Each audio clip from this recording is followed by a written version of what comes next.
So the battle against the legendary Demon King has finally come to an end. The heroes were victorious and now are on their way back to the royal capital to acclaim their prize. The party of the legendary hero Himmel is a unique one. Their 10-year-long journey had finally come to an end, and even so, they were now thinking of the future. The Demon King might have died, but there was still some work to be done. The group returns to the capital, where everyone is in the streets awaiting their return, and a massive celebration begins as soon as they enter. The heroes' party is then invited to the castle, where the king acknowledges their greatness. Himmel the hero, Ison the dwarf warrior, Heiter the priest, and Frieren the elf mage had done the impossible. They had defeated the Demon King! The celebration continues through the night, and the friends discuss their journey. They've decided to part ways now that their ambition is complete, but they all cherish the memories that they had created. As they walk to a bridge nearby to witness the meteor shower called the Era Meteor Shower, they discuss their past. About the times their journeys had almost failed, when they had mocked the king and had almost gotten themselves executed, or the 100th time that Heiter had been so drunk that they had to stop their journey altogether, or the time when Frieren was trapped in a magic box, even though they warned her it was a trap. There's a lot that happens in a journey, you know? There were very many unpleasant memories, and yet at the end of their journey, it all seemed so very fulfilling. Honestly, dude, this anime is so pleasant, it's making me want to cry, dude. They stand by the bridge and witness the meteor shower that only happens once in every 50 years. For Frieren the elf, 50 years is just such a short amount of time, and she doesn't really care for meteors. She even explains that she has a better place from where they can watch the meteor shower more clearly. The group decides that maybe the next meteor shower they'll go to that place. It's a funny thing for humans, really. The whole 10-year-long journey was such a massive part of their lives, and yet for Frieren, it was just a mere 10-year-long journey. And considering she can live for 1,000 years, it's just like a drop of water in a bucket, you know? The following day, Frieren bids farewell with their companions. She tells them that she wants to spend the next 100 years or so gathering spells and perfecting her art of magic. She promises that she'll visit when she can, but she wants to spend most of her life perfecting herself. And she does just that. After leaving the companionship of her friends, she travels the world throughout many magical places, gathering spells and books and tomes that can help her become a better magician. But then her journey comes to a halt when she's unable to find this one piece of magical item, a shadow dragon's horn. She spends the rest of her years trying to find this item, but it's nowhere to be found, and in doing so, 50 years have now passed by. One day, as she's in a shop, she remembers that when she had raided the Demon Lord's castle, they did find that horn and had placed it under Himmel's care. The occasion was just right. 50 years have now passed, and the meteor shower was going to return again. So Frieren decides to head back to the royal capital to visit her old friends. When she returns to the capital, she finds it's changed so much that she can barely recognize the streets she once walked. The only thing is,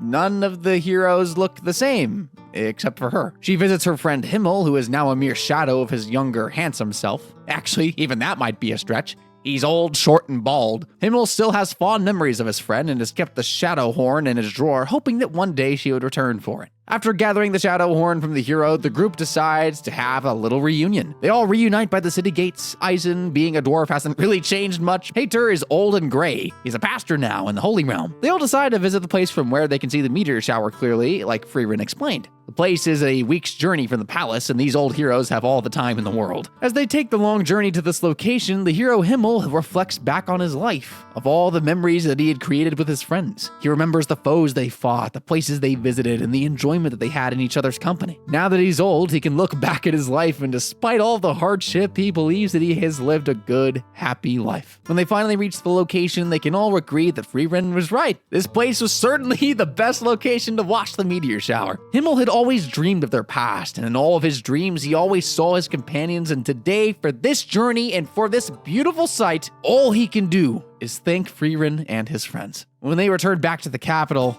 Himmel passes away. His time had come. His body is first taken to the royal church where the entire town comes to pay their respect. Then he's taken outside and his body is buried, and as they shovel in the soil back into his grave, Frieren finally breaks down. She had always known that human lives were short and that their journey wasn't really a significant part of her life, but she still felt miserable at the loss of her friend. She regrets taking the last 100-odd years roaming the world and learning magic when she could have stayed here and got to know them better. And now that Himmel was gone, she could do nothing about it. As she wipes the tears off her face, she promises herself that she will spend the rest of her life trying to understand human beings better. The time once again arrives when she needs to leave the capital and return back to her journey. On her way out, she asks Ison if he wants to accompany her because she would always need a great warrior by her side. Ison, however, refuses her. He explains that while he might look strong, his age has taken a toll on him. It's not like he just beat a massive dog to death like 5 minutes ago, but wait a minute, he just did! Excuses! As for Hater, he too returns back to the Holy Land, claiming that this would probably be the last time they meet. He'd been a drinker all his life, and it had taken a toll on his body too. So once again, Frieren is alone, but this time not by her choice. Her journey takes her far and wide once more, and 20 years have since passed when she finds herself in the Holy Land, and a visit to Hater was now due. That's right, the old geezer is still alive. Frieren is picked up by a young purple-haired girl and taken into a solemn cottage where Hater now lives a quiet life. Hater's been taking care of the young girl, a war orphan, whose name is Fren. He's old now and has only one request for his friend. He wants Frieren to take care of Fren, explaining the little girl had an affinity for magical abilities and could one day become a great mage if she could be taken under the wing of a great mage. Frieren, however, refuses. She knows that magic apprentices die a lot during the journeys, and the young girl would only hold her back. She would hate it if she ended up getting her friend's foster child killed. So Hater asks her to do one other thing for him. He takes her down to the basement where he's been studying a great amount of texts. Among his collection of books, he reveals is an ancient tome that had been discovered recently from the tomb of Ewig the Sage. He explains that the book was written in an ancient language and was considered to have secrets about immortality and a long enriching life. He wants her to decipher the book for him. This confuses Frieren because all his life Hater had told her that he was not afraid of death, and it also makes sense because he joined such a dangerous journey for killing the Demon King. But now that he's old, Hater admits that he's been fearing death more often these days. Frieren has no choice but to accept this request, but she admits that it would take her 5 or 6 more years to at least be able to uncover the dialect of this book. Hater could maybe hold on until then, who knows. Although she refused to take care of Fren earlier, Frieren still goes to visit the young girl who's been standing on the edge of a cliff. Frieren can sense that even at such a young age, the little girl had incredible control over her mana. She could practically make herself invisible by hiding its presence. The girl also seems to know how to use a great deal of magic, which amazes Frieren, and she asks her if she loves magic. Fren replies,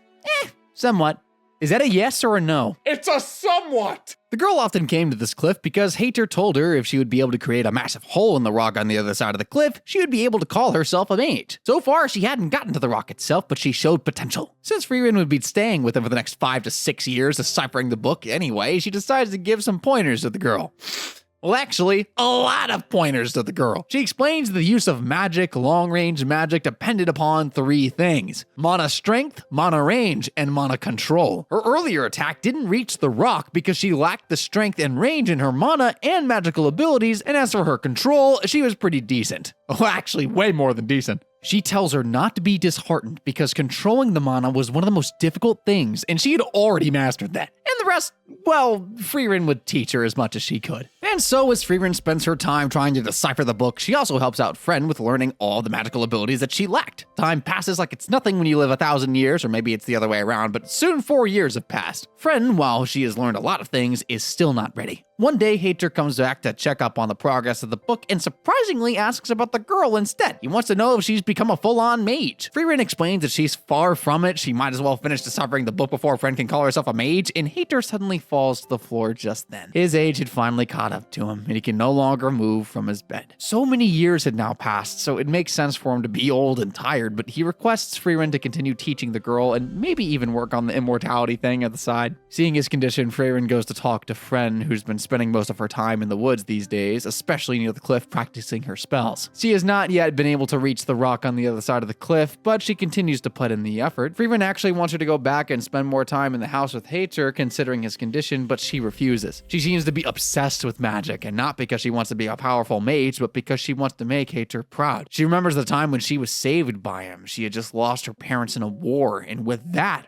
her hope to live a life had faded away as well. She had arrived at this very cliff to take her life when she came across Hater. He didn't force her to stop herself. Instead, he told her a story. a story about his dear friend. Hater told her that he was never as kind as his friend, nor did he accomplish as much as him, but with him, he carried his loving memory. He too had thought about death a lot, but if he could never make a good life for himself, he could never be able to face his friend. He then urges the girl to live if she also has the loving memory of someone with her. That had saved Friend back then, and now she wanted to become a mage before he was gone to show him that she had become someone who could take care of herself.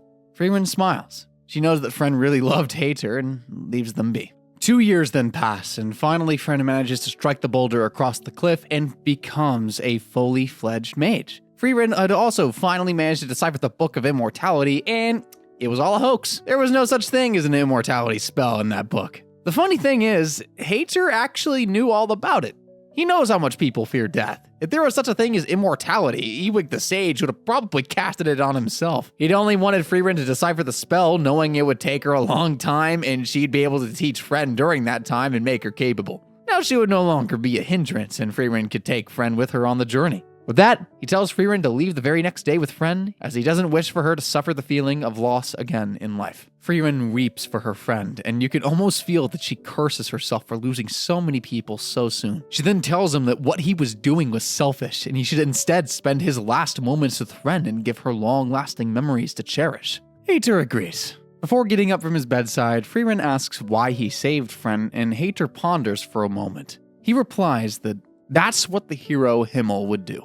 Frieren searches in her heart and finds it to be true, and she decides to do the same. She takes Friend under her wing at last. 6 months later, when Hater finally passes away, they pour some great alcohol on his grave, thank him for a great life, and once again begin their journey, but this time Friend is with her too. In their journey, Friend quickly feels the lackluster nature of the travels. They often stop by weird villages and help out people with trivial things, sometimes even doing large amounts of work for a single grimoire. The journey was supposed to be to gather a large amount of spells, but Friend often found this goal confusing. She had hoped for a grander spell, but Frieren's love for magic is way beyond her comprehension. She had recently gathered spells to turn sour grapes into sweet ones, clear the rust off of a bronze statue, and other weird things. And then one day they come to a village with an herbalist requesting their aid. Since she is an herbalist, she doesn't really have any spells to offer them, but they decide to help her regardless. Instead of a spell, Frieren simply requests the knowledge about a local flora and fauna, which the lady of these to give. With the deal agreed upon, the old lady takes them to the middle of the forest where they see that there is a bronze statue of Himmel, all worn out and rusted, filled with weeds and not taken care of. The lady remembers when she was a child about 80 years ago, how the hero and his crew had appeared and saved her from a fire monster. This was the statue that was built by the people then. But the people had simply forgotten to take care of it as time went on. She could not stand watching such a thing happen to her savior, and she just wanted them to clean it and make it more presentable. Frieren thinks it serves him right that his statue was covered in dirt and moss and rust. He should have probably refused to have a statue built in the first place, but he was such a cocky man back then and posed for like 14 hours, which gave the sculptor a massive headache. In the end, he settled for such a trivial pose as well, which makes it kind of ironic. Regardless, Frieren helps out, all thanks to that spell that they had learned a few days ago. Friend then suggests a flower bed would look lovely around the statue, and Frieren knew just the spell that could help out. But she suddenly remembers something. Blue moon weed flowers. She remembers how much Himmel used to love these frickers, and that he once told her those flowers used to grow in his hometown. She, however, doesn't know how the flowers look, and without a sample, she can't produce them with a spell. Unfortunately, it's been decades since the flowers had last been spotted in this area. But Frieren is not one to give up, and decides to stay behind and search for it.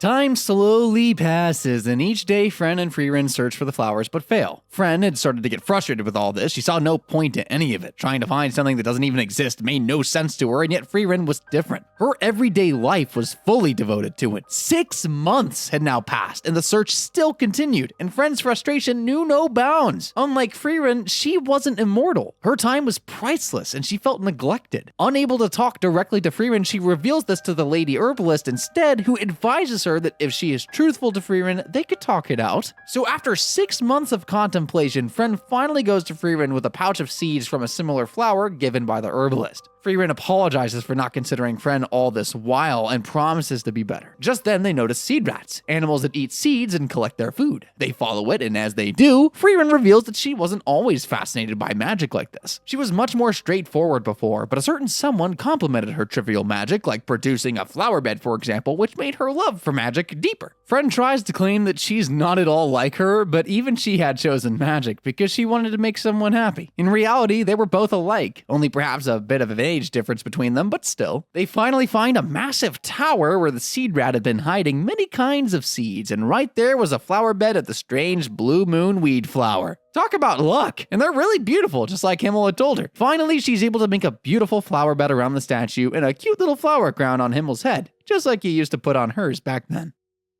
The girls continue to travel, and their journey takes them to a shoreline village where Frieren decides to split up and gather supplies for the rest of the journey. She asks Friend to gather all the required essential supplies such as food and water and clothes while she goes to gather the other stuff. Friend is confused. If she was buying all the necessities, what the hell was Frieren going to buy? It doesn't look like she's going to get an answer from her master, however, and by the look of her face, Friend knows it's going to be yet another unnecessary purchase. Frieren had quite a few of those purchases, to be honest. Friend remembered that she buys often unnecessary stuff, like this one time she bought the skull of a massive bull, or that potion that only makes your clothes invisible, or that book of ancient magic, which she claimed to have a lot of insight into the history of magic in this world. Okay, maybe that book was kind of a good purchase, but the rest seemed to be like too much, and Friend wasn't looking forward to carrying it all. So, as the two of them separate, Friend decides to follow her master to make sure that she doesn't do anything stupid. She expertly hides herself in various locations as she follows Frieren to a nearby trinket shop. Frieren stands at the shop trying to decide between two types of trinkets, and Friend realizes that it's the longest she has taken to decide on anything ever. As long as it's not a massive skull of a bull, however, Friend has no problem. After maybe another half an hour of comparing and negotiating, Frieren finally buys an item, but instead of returning it to the inn, she goes deeper into town and Friend follows. She asks a local about a place where they can buy some sweets, and the man points her to a local bar for some reason. Friend is frustrated. This was not fair. She hadn't had sweets for who knows how many years, and now Frieren was eating them all by herself. The bar that the stranger had pointed Frieren to turned out to be a bar full of adventurers who do not look gentle or kind. Friend is skeptical that this place would be good for sweets or if anybody in this place would be helpful. However, maybe she shouldn't have judged the book by the cover, because the adventurers here seem to be very helpful, actually. They may look like they're a bunch of villains, but they point Frieren in the direction of the best sweet place in town. Now Friend was certain that Frieren would go to the shop and she could catch her in the act, but instead, Frieren returns back to the inn, which reminds her that she needed to do her own shopping as well. By the time she returns, she's absolutely late, but Frieren doesn't seem to want to comment on it that much. Instead, she invites Friend to go out and eat something sweet since it's been such a long time, and the two of them go to the shop, or the restaurant that the stranger adventurers had pointed out earlier, and it's actually a pretty beautiful place. Frieren remembers the last time she had something sweet. It was pudding, and she had it along with the hero's party about 80 years ago. Himmel, the hero, always had a way to realize when she wanted to have sweets, and Friend also seems to know this trick.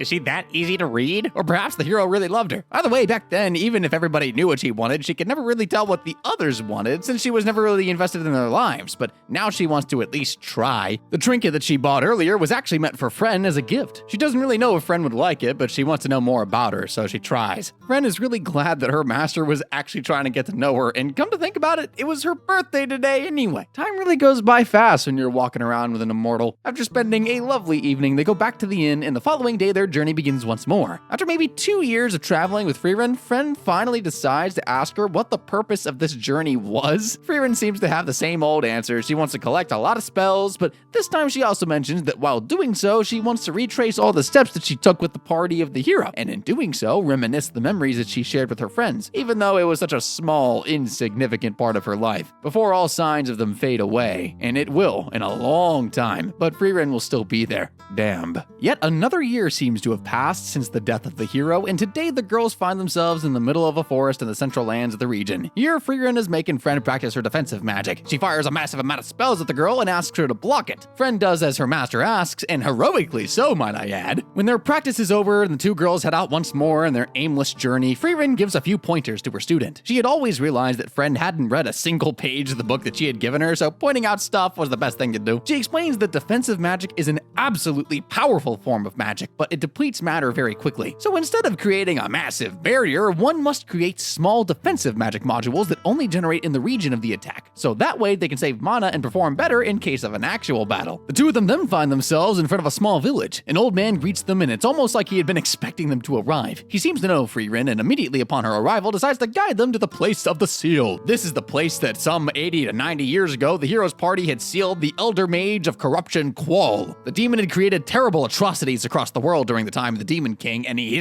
just had to be, he was basically asking to be sealed. Have you seen what that fricker was wearing? You were doing so good up till that point specifically. Now the seal was about to be broken, and Frieren was here to defeat him at that time. The old villager, however, seems to know all about it, even though Frieren had never mentioned this. Not even a friend. The old man explains that the hero Himmel often came to the village and checked up on the seal from time to time. He even talked about Frieren and how heartless she is to have left him and gone on a journey, but the hero always had faith that she would arrive here. He knew that she would never abandon the village and would finish off what they had started. As they reach the massive sealed body of Qual, Frieren realizes that the seal had gone weak, and maybe tomorrow would be the best day that they take him down once and for all. They return back to the village and decide to stay in a local inn. Friend doesn't understand why they just sealed the demon when they could have just killed him back then, but Frieren assures her that it wasn't that simple. Qual was simply way too strong, and even with all their efforts, they could not do him in. It was rumored that during that time, more than 75% of the travelers and mages of this region were killed by Qual alone. Even among the forces of the Demon King, Qual was simply the most exceptional foe that they had ever faced. What made him so special was his unique spell called Zoltrak. It was so powerful that it could pierce through any form of defensive magic, and once it struck its foes, it evaporated them. But you know what? Friend would have known all of this if she simply had read the book of ancient magic history that she was given. The next day arrives, and the two master and apprentice slowly make their way back to the place where Qual was sealed. Frieren finally undoes the seal, and slowly, Qual once again comes back to life. The massive demon mage first greets Frieren and is amused by the fact that it was a mere 80 years that the seal had lasted. He then inquires about the health of the Demon King, and as soon as he realizes that the king had been killed, the demon decides to take revenge. Qual's very first start talk is to use his special spell, while Frieren tells Fern to set up her defensive spell. Now, we all know that Zoltrak was supposed to be such a massive spell that it broke through any defensive spell, but for some reason, Friend's spell holds strong, even though she almost always failed to block Frieren's attacks earlier. Frieren finally reveals to Qual that his own spell was going to be the cause of his downfall. You see, 80 years ago, due to the atrocities caused by the demon, the people were very frustrated, as you can imagine. When he was sealed, the spell was studied, and across generations of humans, a new form of defensive magic was developed and integrated into the magic system of humans. This defensive magic that Friend was now using was a very common form of defensive magic, and yet it was strong enough to stop Zoltrak. You see, he underestimated just how much anger fuels society. Zoltrak, the once feared spell, was now a mere common offensive magic. Qual was no fool, however. He knew the strength of his attacks and knew that to block such an attack, the defensive magic must consume a lot of mana, and all he had to do was stall until then. Frieren knows all the tricks in the books, and she isn't gonna let someone who's been trapped under a spell for 80 years defeat her. In the end, she uses the same spell that he created to evaporate him out of existence. With the monster finally defeated, the villagers rejoice that they no longer have to worry about that fricker. They do not need to wait for some stranger to arrive at their village on a whim and take care of the monster because it's gone now. They congratulate and thank Frieren and Friend for taking care of the nuisance. And then Frieren notices the hat on the old man's head and realizes that this is the same little guy who lifted up her skirt back when they came to the village. Oh, good times. Himmel was pretty pissed about it.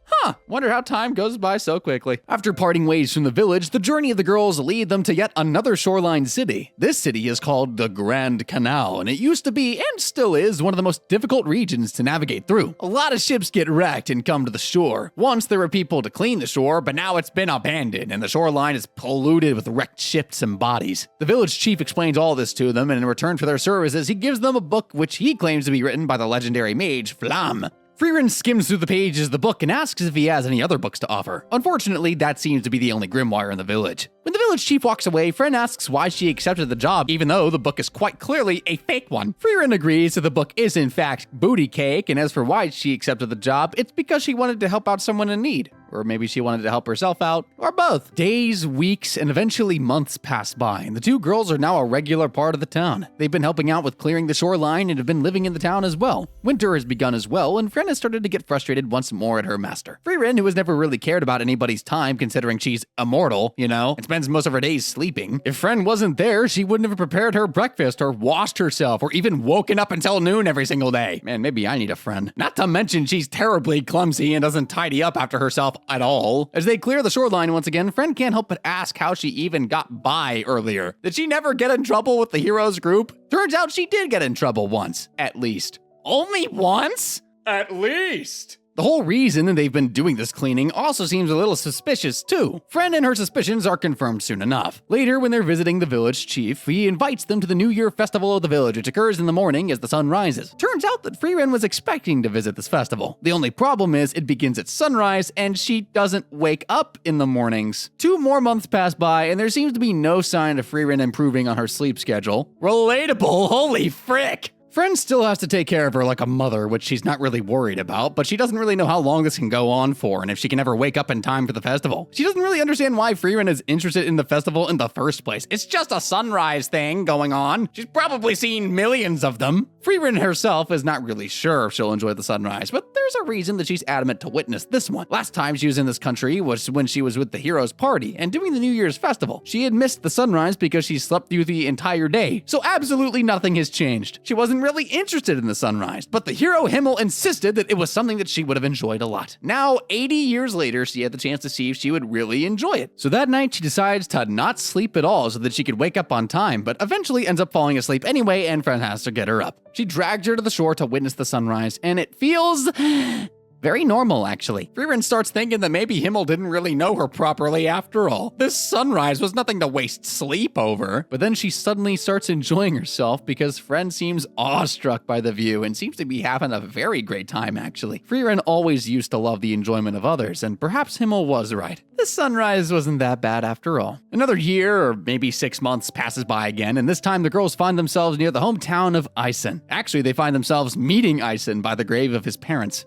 Oh boy, not again. You see, back in the day, they used to visit the grave before they set out for the journey to beat the Demon King. Eisen was never really a big believer in heaven and souls and all that kind of stuff, but Hater always told him that there is a heaven because that way it's more convenient. That's certainly one explanation. Frieren and Fren had arrived there hoping that there was something they could do for him. Eisen is fully aware of what had happened with Hater and explains that he was not on his deathbed and he could do most of his chores by himself, but there was something that he wanted Frieren to do for him. He explains that he's been looking for the notes of Flam in the forest nearby. It's rumored that Flam had the ability to talk with ghosts and people from the afterlife, and he was searching for this for that reason. I wonder who he wants to talk to. So he wanted Frieren's help to uncover the truth about this. Before he passed away, Hater had researched on the topic from the records at the Holy Capital and found that the notes from Flam were somewhere in the location called the Vol Basin. However, Eisen knows that this must not be any new news to Frieren. After all, she was the student of the legendary mage herself. Frieren doesn't really want to help out and uncover the memories of her past. I mean, she's been uncovering the memories of her past, but this is like her way past, you know? But she had already given her word to Eisen, so she continues to search. She explains that the largest tree in the forest is where Flam had hidden all of her work. How does she know? Well, she was here when that happened. For someone like Eisen who doesn't even believe in the afterlife, it seems weird for him to be searching for notes about talking to ghosts and ghouls, and it turns out that it wasn't actually for him. He and Hater had been in conversation before the priest's passing, and they both had decided that Frieren had been carrying a lot of guilt and regret in her heart with regards to Himmel the hero. Eisen had noticed this in the hero's funeral, and ever since then, the two of them have been busy trying to uncover the secrets, hoping to help her make peace with Himmel. Frieren is not happy with this, and she also remembers the day that they had planted the big tree. Her teacher Flam had always said the very same thing, that someday she would want to know someone more, and that day she would come back here, and here she was. They find the massive tree in the middle of the forest, and since Frieren knows how to unlock it, they immediately get to the notes. The whole thing about meeting ghosts and talking to spirits was true because Flam had written that she had found something that the humans called heaven. This heaven was where she was able to meet her fallen friends and foes and talk to them somehow.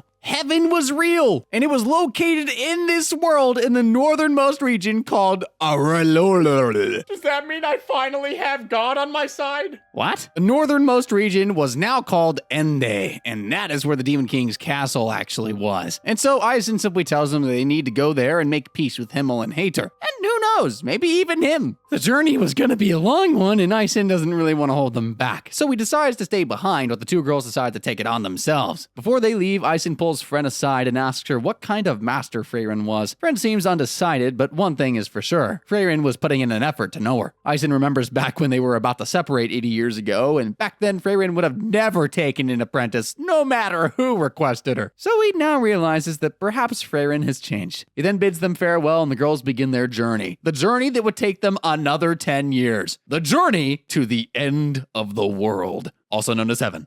So it was decided. They would be heading to the Demon Lord's castle as a part of their journey so that Frieren could make her peace with the hero Himmel. It wasn't going to be a long journey, was it? 10 years is basically like just 100th of her life anyway, maybe even less. I can't math. But it's funny how things work. The last time she took this journey, it completely changed her, even though it was such an insignificant amount of time. Friend does remind her that she had already spent more than half of her life with her, and 10 years was going to be a major part of her life. Frieren knows and thanks Friend for it as they set out for the Demon King's castle. During the journey, Friend often remembers Hater and what he had told her before his passing. At first, the priest always told her if she was a bad girl and didn't obey what Frieren asked her, he would haunt her as a ghost. But Friend was a smart girl and got on pretty quickly. If she wouldn't be able to see him again, who cares how she acts, right? So Hater had to change the strategy. He told her if she remains good and obeys Frieren, he will visit her. Ooh, incentive. And don't worry, it feels like a filler thing. I thought that at first too, but it's all gonna add up, trust me. So the two girls finally find themselves in their very first town. However, there seems to be a little bit of a problem. The townsfolk tell them that they should probably take the other route rather than stick into the shorter path. One of the ladies tells them that recently there had been sightings of lost loved ones in the forest nearby. Many people had seen their lost loved ones, and after that, they had never returned themselves. The forest was filled with danger, and therefore they should take another route. But danger is Frieren's middle name. Never mind, she does not want to deal with it, actually. At first, she thought that this might be the work of some kind of undead monster, but after asking a few other people, she comes to the conclusion that this was just not the case. As they head to the local inn to stay the night, Friend feels that her master has already cracked the code to what this monster is. Frieren quite clearly had told her that they should probably take the advice of the villagers and go the other route instead, but Friend's danger is middle. Anyway, Friend wanted to help the villagers, okay? She doesn't want this to be an ongoing problem if they can just deal with it now and nip it in the bud. This makes Friend realize just how similar to Himmel and the other's friend was. Since it wasn't much of a hassle to deal with the monster, she decides to help out. So the next day as they leave the village, they decide to go to the path of the forest where Frieren tells her the truth about this monster. The monster was called Einsam, and it was an especially dangerous fricker which used illusion magic to create the phantom of the dead and lure its prey in. According to Frieren, among other demons, this one was specifically more dangerous and greedy because it only fed on humans. However, to mages, these monsters are not dangerous at all, since even a small amount of offensive magic is enough to deal with it instantly. The only problem is the mage emotionally strong enough to strike the phantom of someone that they love? Last time she visited this forest, the monster presented itself as her master. It begged for its life as she stared it down. For anyone else, it would have been an emotionally devastating situation, but for Frieren, it was easy since she often heard her master cry for mercy. Wait, that feels like a big plot point that she doesn't explain, like, at all. Okay, anyway, as they walk deeper into the forest, the sky darkens and the entire region seems to be filled with mist. Friend takes her staff in her hand and promises to be strong when the phantom appears, and that's when she notices Hater.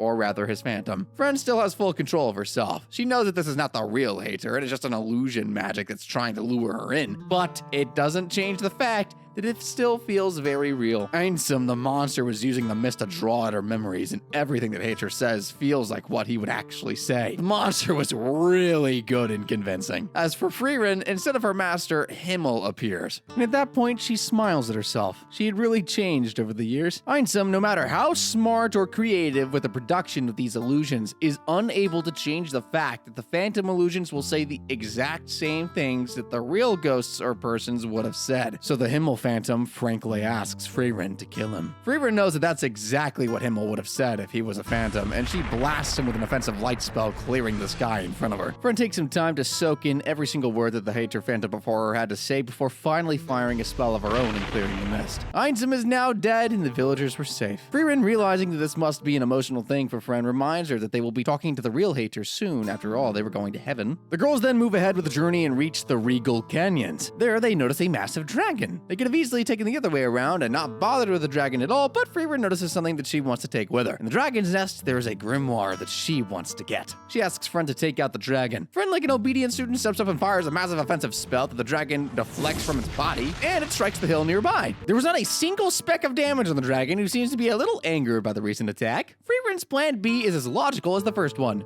run. Thankfully, this being a slice of life anime, they managed to outrun the Fricker, which Frieren claims to be a solar dragon. These dragons often make their nests with magical objects, so that's why it probably had that grimoire with it, which he still wants to have. Realizing that they were lacking the firepower to take down a solar dragon themselves, Frieren decides it's time to take on a companion, a warrior to fight in the front lines. Earlier, when they were with Ison, the dwarf had recommended a guy named Stark as someone who could be a helpful asset. Not to mention he was Ison's apprentice. Stark could be found in one of the villages of the Regal Canyon, and that's why they were here. As they go to meet with this Stark guy, Fren asks her master what exactly does that spell contain that she wants it so dearly. It's just a spell that allows one to see through clothes. Frieren obviously tries to explain the better usage of such a spell, like trying to find the weapons hidden by an assassin and so forth, but everyone knows its actual use. I'm guessing there's gonna be 5 people in the comment section that want that spell more than Frieren does. They find a village nearby and immediately run into a lady who seems to know this Stark guy, and he seems to be looking for them as well, which makes Frieren and Fren's job easier. As the lady guides them to where Stark is, she praises the man for being who he is. It turns out that 3 years ago, the solar dragon had come to attack this village and it destroyed almost everything. When it was about to attack her, that's when Stark stepped in. He eyed the dragon and stood his ground until it left. After that, the dragon had never come back to this land. The people of the village loved Stark for his bravery and skills. Something, however, seemed off about this, though. Stark is near a hill, which seems to be splitting into 2, boasting about his skills and his warrior nature to a bunch of kids. He actually wanted to meet Frieren and Fren because they disturbed the solar dragon and he didn't want it to come and attack the village again. But when he realizes that they were friends of his master Ison, he tells the children and the lady to go away while he talks with them in private. Frieren tells them that they want to kill the solar dragon for the grimoire in his nest. Stark thinks that it's a stupid idea, but Frieren's love for magic comes from Himmel's liking of it, and she isn't gonna back down. She asks for Stark's help to kill the dragon, to which the boy agrees, but he knows that he's not able to defeat the dragon alone. He also knows that Frieren is more than capable of dealing with the dragon and asks her to do it instead. Frieren agrees, but she needs someone to distract the dragon for like at least 30 seconds. And that's when the mask falls off. Stark was not a demon hunter, or dragon hunter, or any kind of hunter. He was a poser! You guys know King from One Punch Man?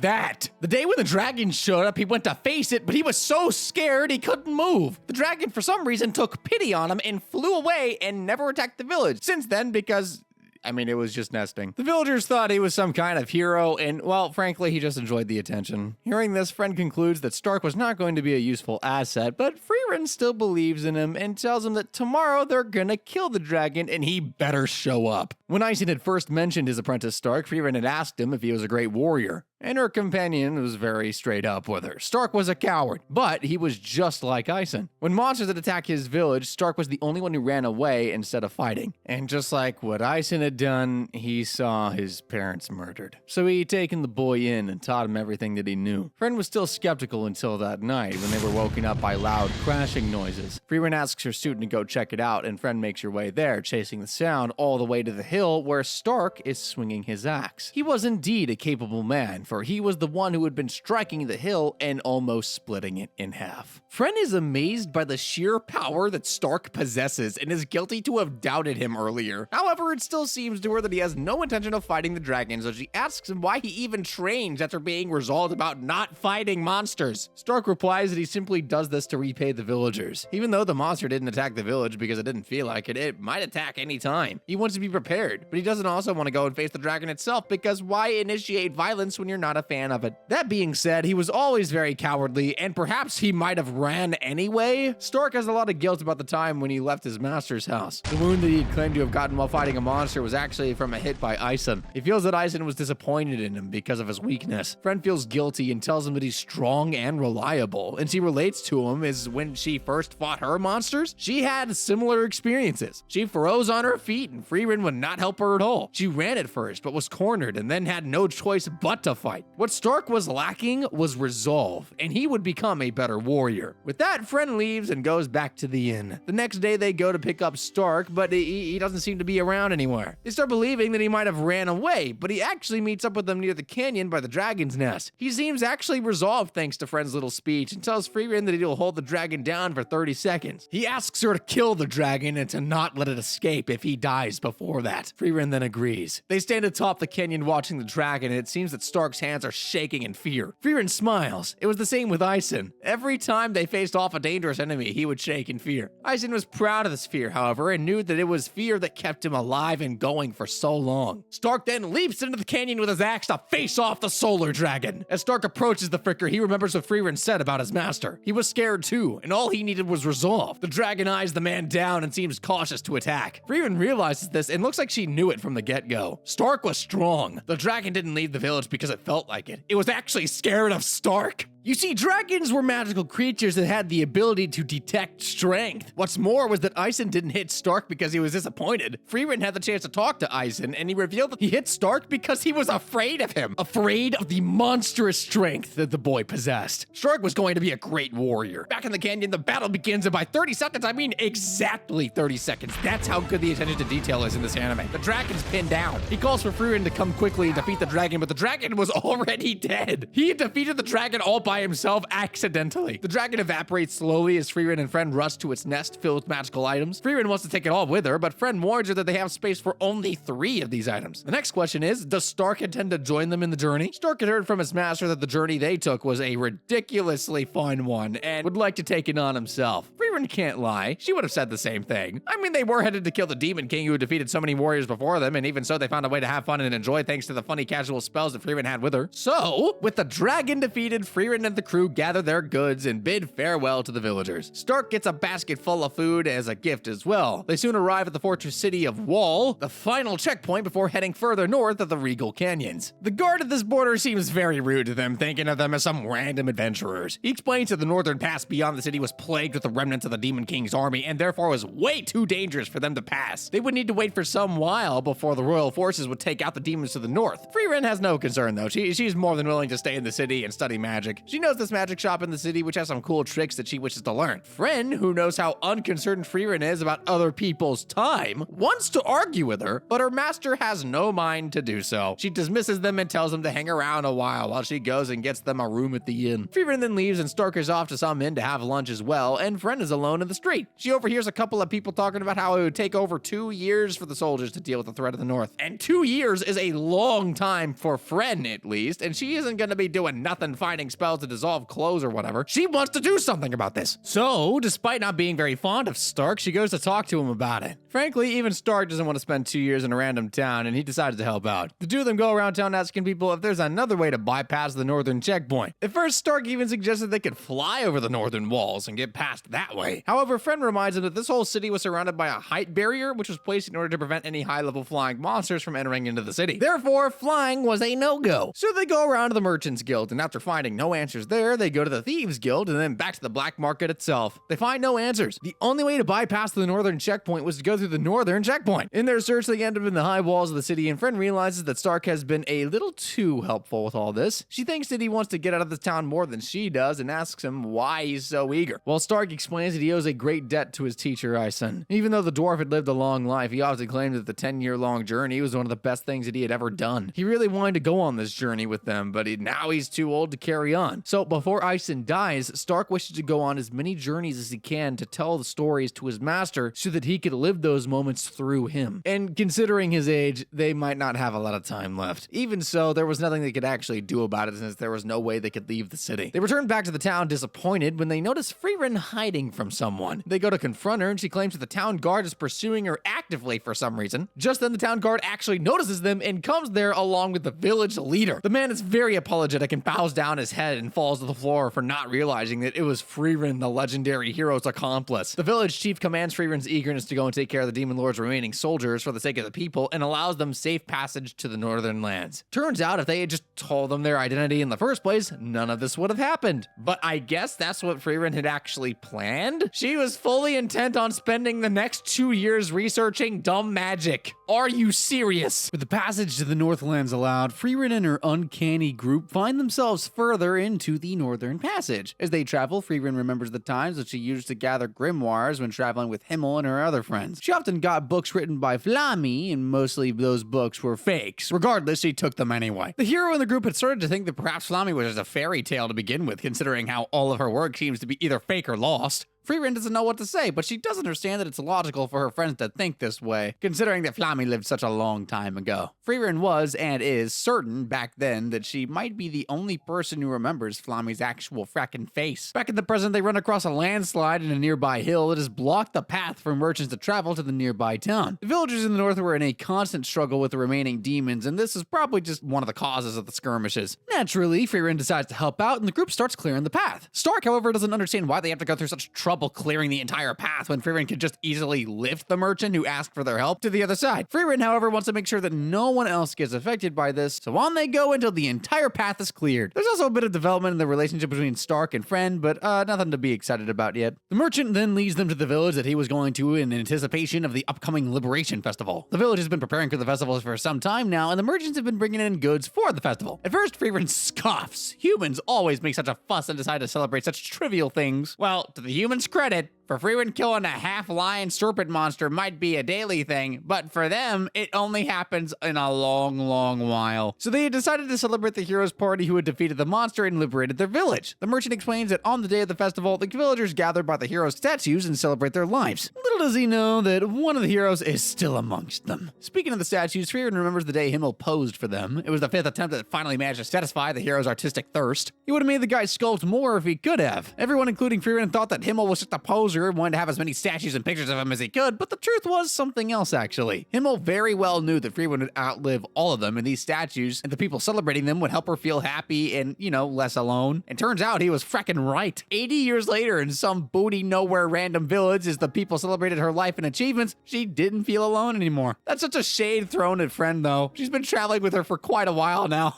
After spending the day there, the group heads out once more further north in their pursuit of heaven. For a place so filled with supposed war, the group reaches a town that seems to be very peaceful and frackin' quiet. There are a lot more soldiers than expected, though. As they're discussing who's going to be the one to go out for groceries and such, Freerin suddenly tenses up. She tells them that she senses demons and quickly grabs her staff facing towards the street before them. As a group of very demon yet human-looking individuals walk their way, Freerin is beyond tense. She doesn't really seem fond of these frickers. I mean, if you spend 10 years of your time killing them for a living, you certainly wouldn't want them around. Unfortunately for Freerin, these demons are envoys who have come to broker a peace between the demons and the village's force. So for the crime of attempting to attack the envoy, Freerin is soon subjugated by massive guards who pin her down to the floor. Graf, the lord of the village, claims that he has no hand in this, no matter how he wants to kill them, and explains that they must be new adventurers who don't know what they're fracking doing. Lugner, the leader of the envoy, drops to his knees to meet Freerin's eyes. He's seen fear in all the humans' eyes in the village, but the look in Freerin's eyes was of absolute bitter hatred. Freerin looks him dead in the eyes and tells him that he is a wild beast and she will never trust his actions. She openly tells him that demons are wild beasts that imitate human speech to trick them, and she wasn't going to be fooled. Lugnar only smiles, and Lord Graf orders his men to throw Freerin in the dungeons, and all the while Fred and Stark can do absolutely nothing but watch. A few hours later, they go to visit her in the cell and inform her that she will be kept in the cell for 2 to 3 days to understand and think over what she had done. Fred had asked around and found out that the city was, for quite some time, in constant battle with the forces of this one demon called the Aura of Guillotine. Apparently, she had returned 28 years ago, and for the past few years had been battling the city, but now wanted to broker a peace because they could not suffer any more casualties. Freerin doesn't seem concerned and still feels that what she had done was right. Demons can't be trusted. Friend disagrees, however. For starters, they seemed palatable, and secondly, this could be yet another one of Freerin's plans to slack off and waste time. They all knew how good she was with them. But Freerin is for real this time. She has proof. She remembers the time when a similar situation had arrived. A long time ago, one of the villages of the northern lands, they had trapped a little demon girl. The villagers were out for her head. She had eaten one of the villagers' daughters and the parents wanted her dead. But as Himmel came before the girl with a sword pointed at her, he was starting to have second thoughts. He didn't want to kill her, especially because she was a child. Himmel had empathy in killing a child, even a demon child, especially one that's calling for its lost mother, is something that he just couldn't do. Even back then, Freerin wanted to finish the demon off, but Himmel didn't let her do it. How could he? She was a kid. The village chief came up with an idea, against the will of the villagers. He decided to keep the demon girl with himself and treat her as a daughter of his own. She would help him out on the farm as well, so it was a win-win. Since the hero and his party were going to be staying at the village for some time, Himmel let the village chief do what he wanted. And at first, everything was normal. It was looking like Freerin was wrong about the demons. The demon girl that they had saved that day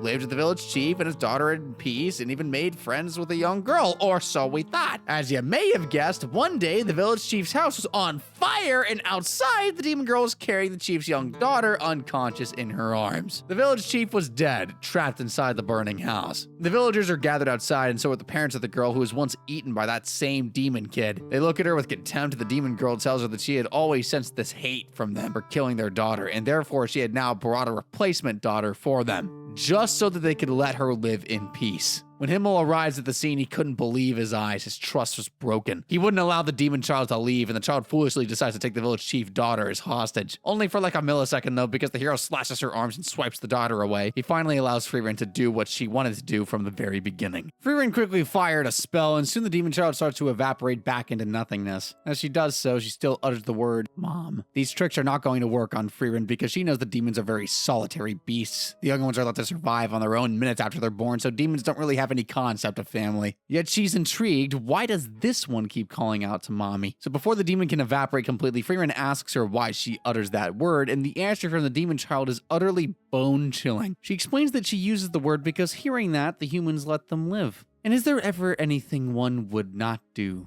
to live? You'd be surprised. Back in the present, Frieren finishes her story and tells her disciples that even Flammies have described demons to be nothing but shadows that imitate humans to confuse and harm them. They must be wary of these demons. And it turns out, Frieren was correct. Lugnar was only here under the false pretense of peace. They wanted to broker a so-called ceasefire among the humans and the demons so that the humans would put down their guard and the demons could take over the city. They do in fact use words to confuse and harm humans, and they were here to do exactly that. When they're invited to Graf's quarters to talk about the so-called peace deal, they're shocked that Graf takes them not to his room, but to his son's room. Apparently, the Lord had kept his son's room the same for the past 10 years. Apparently, he was one of the first casualties in the war. Graf hadn't brought them here to talk about peace. He had brought them here to kill them. Lugnar is smart, though, and he had anticipated that something like this would happen. Luckily for him, he's a smart talker, and he manages to cook up some emotional bullcrap about how they don't want any more casualties to occur and people to suffer, just like Lord Graf. And you know that the humans are empathetic creatures. They just can't deal with emotions unless they're like a psychopath or something. So Graf caves in and decides to talk. Now there is only one thing that could jeopardize this whole plan, and that's Frieren. So Lugnar sends one of his men to deal with her. That night, just as Frieren was about to make an escape from the cell, she hears a thunk outside. It was the head of a guard dropping. Her jail cell opens, and before her stands a demon, the one that had come to the city with Lugnar. The demon introduces himself as Dart, an executioner in the ranks of Aura the Guillotine, and calmly expresses the orders that were given to him. He was supposed to kill Frieren that night. Frieren gets up from her seat, finally realizing that the demons had decided to show their true colors. She looks at him and warns him that she's very strong. The demon asks if she's stronger than him, and she boldly tells him that she very much is. In fact, she's stronger than Aura the Guillotine. Dart had underestimated Frieren. Even after she explicitly told the guy that she was stronger than his master, Dart doesn't believe her. No human could ever do such a thing. Be that powerful. Looks like this guy missed fantasy biology class. Those aren't human ears, buddy. Anyway, he sets up his magic and almost instantaneously has Frieren by the throat. His thread magic hangs her by the scruff of her neck, but nothing has happened really. With a layer of mana around the wire, Frieren is able to float without being harmed. Dart commands her. If it was a regular human, they would have had their heads chopped off by now. What's going on? But he thinks that he can eventually overcome the mana. So he tries to pull anyway and throw another strand of wire at her, but before he can do such a thing, his hand is chopped off. He turns, twisting to his right for support, but the right arm is gone too.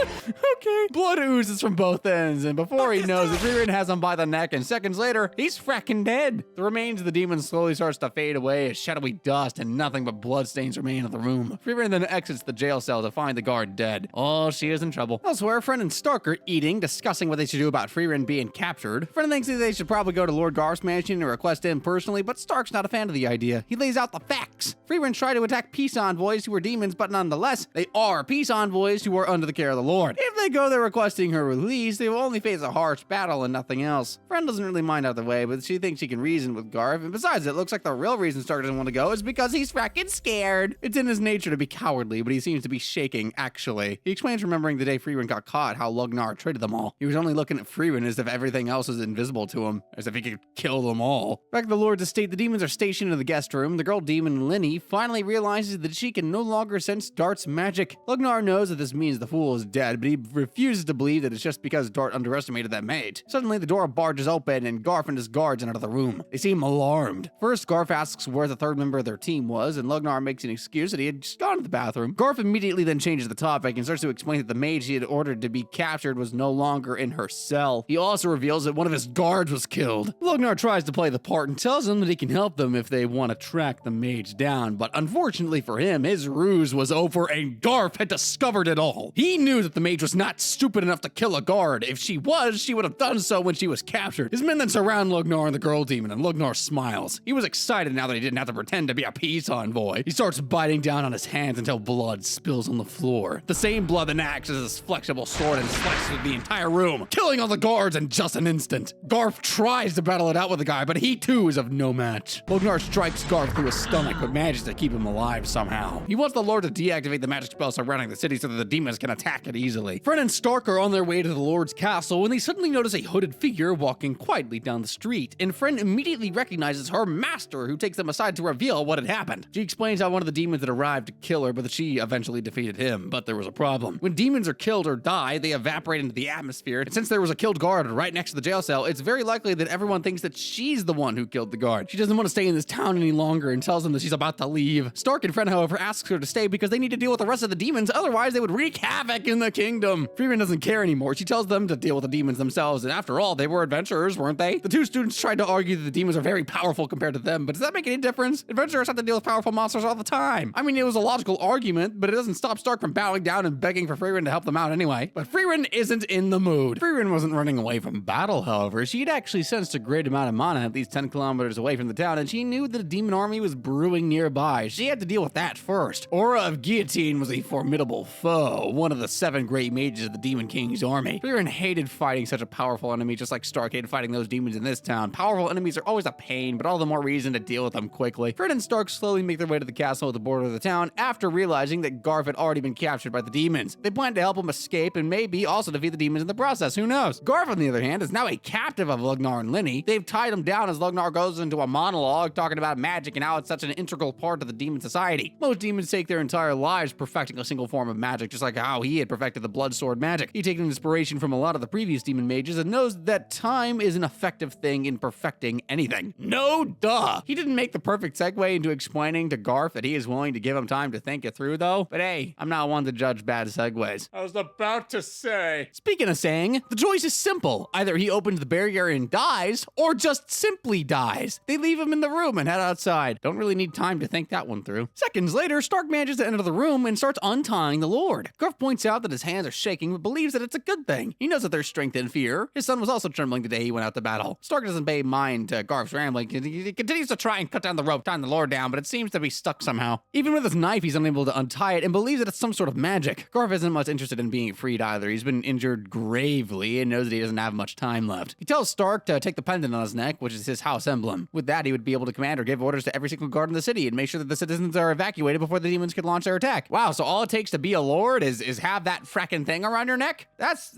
a pretty deep character flaw. Once again, Stark decides to ignore the guy and wants to break down the chair that he's sitting on if he can't remove him from the restraint. As he's about to do so, Lugnar and Linny enter the room, and they seem surprised and very impressed that Stark came there alone. Lugnar immediately tries to attack the boy, but Stark manages to hold off on his own for a couple of seconds, at least before the demon pins him to the floor. Stark manages to use his hands to block any attack to his vital organs, and Lugnar praises him for his reflexes. Stark smiles. He realizes that Fren was right. The demons could not detect her, and he had bought her enough time for her attack. Just then, behind them from the window, Fren appears and fires a spell at Lugnar that pushes him to the wall and creates a massive hole in his body. Stark quickly grabs Garf, and the battleground is now even once more. Linny wants to step in, but Lugnar stops her and instead asks Fren what spell she had just used. Stark reminds Fren that the Lord had already lost too much blood and is seriously injured, so they must return quickly, and as they do so, Fren reveals that she had used the spell Zoltrak. When the humans leave, Linny asks Lugnar why he allowed them to escape. As the demon heals himself, he explains that the spell would have killed Linny, and he still needed some time to heal himself. He'd also realized something peculiar about that human. She moved like someone who had fought before. Freerin, the mage that had killed the most demons in the history of demonkind and was single-handedly responsible for turning Zoltrak into a demon-killing spell. Freerin the Slayer, they called her, and Fren was her spitting image. Freerin has a pretty extreme opinion when it comes to demons. She doesn't care for them at all, and despite them being able to speak and have what appears to be actual emotions,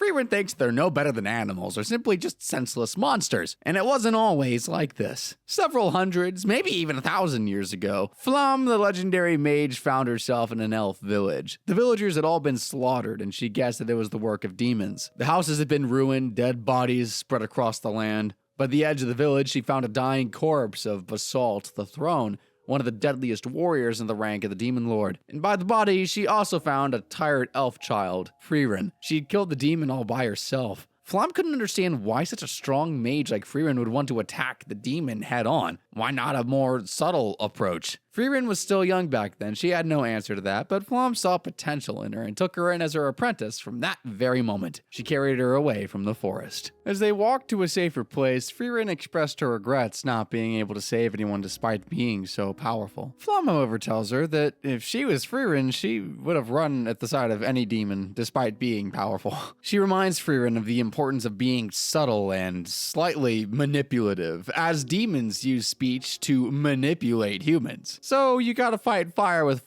these frickers. So lesson learned, always be manipulative just in case you run into a demon who's trying to manipulate you. As they're talking, Flom suddenly feels the presence of 3 demons around them. They appear from the forest and demand that Flom drop the elven child and leave. Flom agrees and asks them if she'd be safe upon agreeing to the request, and the demons tell her that they have no fight with weak humans. They're simply here to execute the order of their leader, the Demon King. Their king had told them to exterminate the elven kind and nothing more. So wait, didn't you say, wait, what? You said you didn't want any fight with weak humans, but you're here to kill them. Oh, elves are basically human. They just have pointy ears, okay? I don't want to hear it. Anyway, Flom slowly puts Frieren down on the floor and tells her to watch carefully. Seconds later, a massive blast just obliterates them and the forest behind them. They're all gone. Flom then turns to Frieren and points out the importance of being subtle. What about that was subtle? Maybe as subtle as a blue screen of death? The point she's actually making is the demons thought that she was a weakling because she'd been hiding the presence of her mana, being subtle about it. They were overconfident, and that was the reason for their demise. Sure, hiding the presence of your mana was in fact a really cowardly way to fight for a mage, but if it meant that they could exterminate the demon kind, sorry to say, that's a small price to pay. After Frieren had recovered from the battle a few days later, Flom officially began her training. The training was simple and nothing that Frieren hadn't done before. Flom simply wanted her to conceal her mana to 1/10 of whatever it was right now. This was an easy task and almost all elves did it. So Frieren immediately shows their teacher how great she was, but then after a moment she reveals that she's starting to feel a little tired and wanted to know how long she was supposed to keep this up for. Flom simply tells her that she's supposed to do this till the end of her life. Alright, well, she would carry the burden of shame like Flom did. Frieren claims that demons are cunning beings themselves and would do whatever they could to defeat humans. So if that meant hiding their mana to lure in weaker humans into battle with them, that's exactly what they'd do. Flom appreciates the point, but then points out that demons are very individualistic creatures. Just like with humans, how they represent power and authority amongst themselves, with wealth, clothes, other materialistic things, trying to be their own gods. Demons present their authority and power with the use of mana. So as a society, they're incapable of hiding their mana because lower mana would simply mean that they would rank lower amongst themselves. They may suppress their mana temporarily for strength, but in battle, they're very proud to show off their magical prowess. This also makes them very overconfident and do not treat anyone with low mana as a threat, which is what they were going to exploit. Their pride in their mana was their weakness, and they've never even seemed to realize it. Shockingly. I know the timeline of the story is kind of messy right now, but 50 years have passed since that conversation with Flom, and now she's an old woman. She still holds the love of magic within her, but the same cannot be said about Frieren. Flom thinks it's her fault because most of what she taught Frieren was simply attack magic, something you destroy and not create, and that wasn't the purpose of magic. She remembers a beautiful spell that would create a flower bed on the floor, a spell that her parents taught her when she was 9, a spell that made her fall in love with magic to begin with. So she then tells Frieren that she has the potential to one day become strong enough to defeat the Demon King. Until then, the teacher tells her student to remain hidden and practice her art and live in obscurity. Before parting ways, she puts in one last request. Flom wanted Frieren to place a bed of flowers on her grave when she dies. And Frieren does as her teacher had asked her to, and then makes her way to the world. She spends most of her time practicing her craft, studying books, living alone in the forests. And then one day, a party of heroes, including Himmel, Eisen, and Hater, arrived at the forest and convinced her to join their crew to defeat the Demon King, and the rest was history. Feels like we lost a little bit of context there, but we'll I'll get back to it, hopefully. Back in the present day, Lugnar isn't dead yet, but is very much on the verge of dying. Before him, Fern stands ready to finish him off. Hey there, Mr. Recap from the future here. Just a quick side note, the subtitles I was using to watch this show was calling her friend, not Fern, so yeah, but I'm gonna call her Fern from now on. All right, now back to regularly scheduled recapping. Thank you. Sorry. Oh, wait, it sounded kind of funny with the speed. Alvin and the Chipmunks!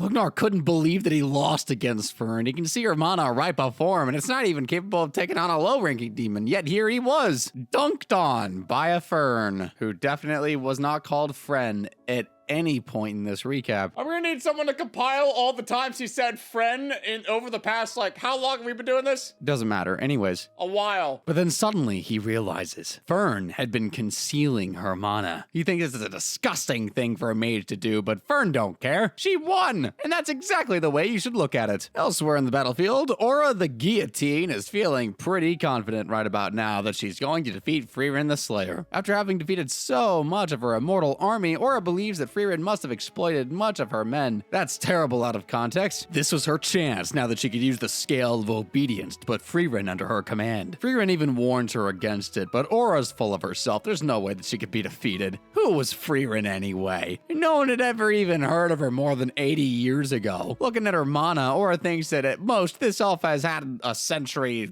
long worth training, if she even did that. While she was Aura the Guillotine, and for the last 500 years she'd been practicing her magic, honing her craft, building her mana. There's no way she could lose. Aura smiles and pulls out the Scales of Obedience, and as soon as she does, both her and Frieren's souls are transported to the scales. And at first, it looks like Aura's mana outweighs Frieren's, just dominating the scale, and she grabs a sword and starts walking towards her. She tells herself that she wasted most of her immortal army for nothing. She should have done the Scale of Obedience thing at the very beginning, really. But just as she reaches right next to Frieren, the scales start to tip towards Frieren's soul. Aura's in disbelief. How is this happening? How could a normal mage like Frieren be more powerful than her? And it is then that Frieren reveals the full extent of her mana, showing just how strong over 1,000-year-old elf mage could be. Frankly, if Aura had simply used the rest of her immortal army, it might have been a bigger issue to Frieren, but Aura's overconfidence had led to her demise. Frieren doesn't bother killing her, though. She simply commands the demon to do it herself. Lacking a strong enough will, Aura does as she's commanded. I mean, they don't call them the Scales of Obedience for nothing. The defeated and released immortal army of Aura the Guillotine lies around the floor motionless. Aura was defeated, and the people she had taken under her control could finally rest. Soon enough,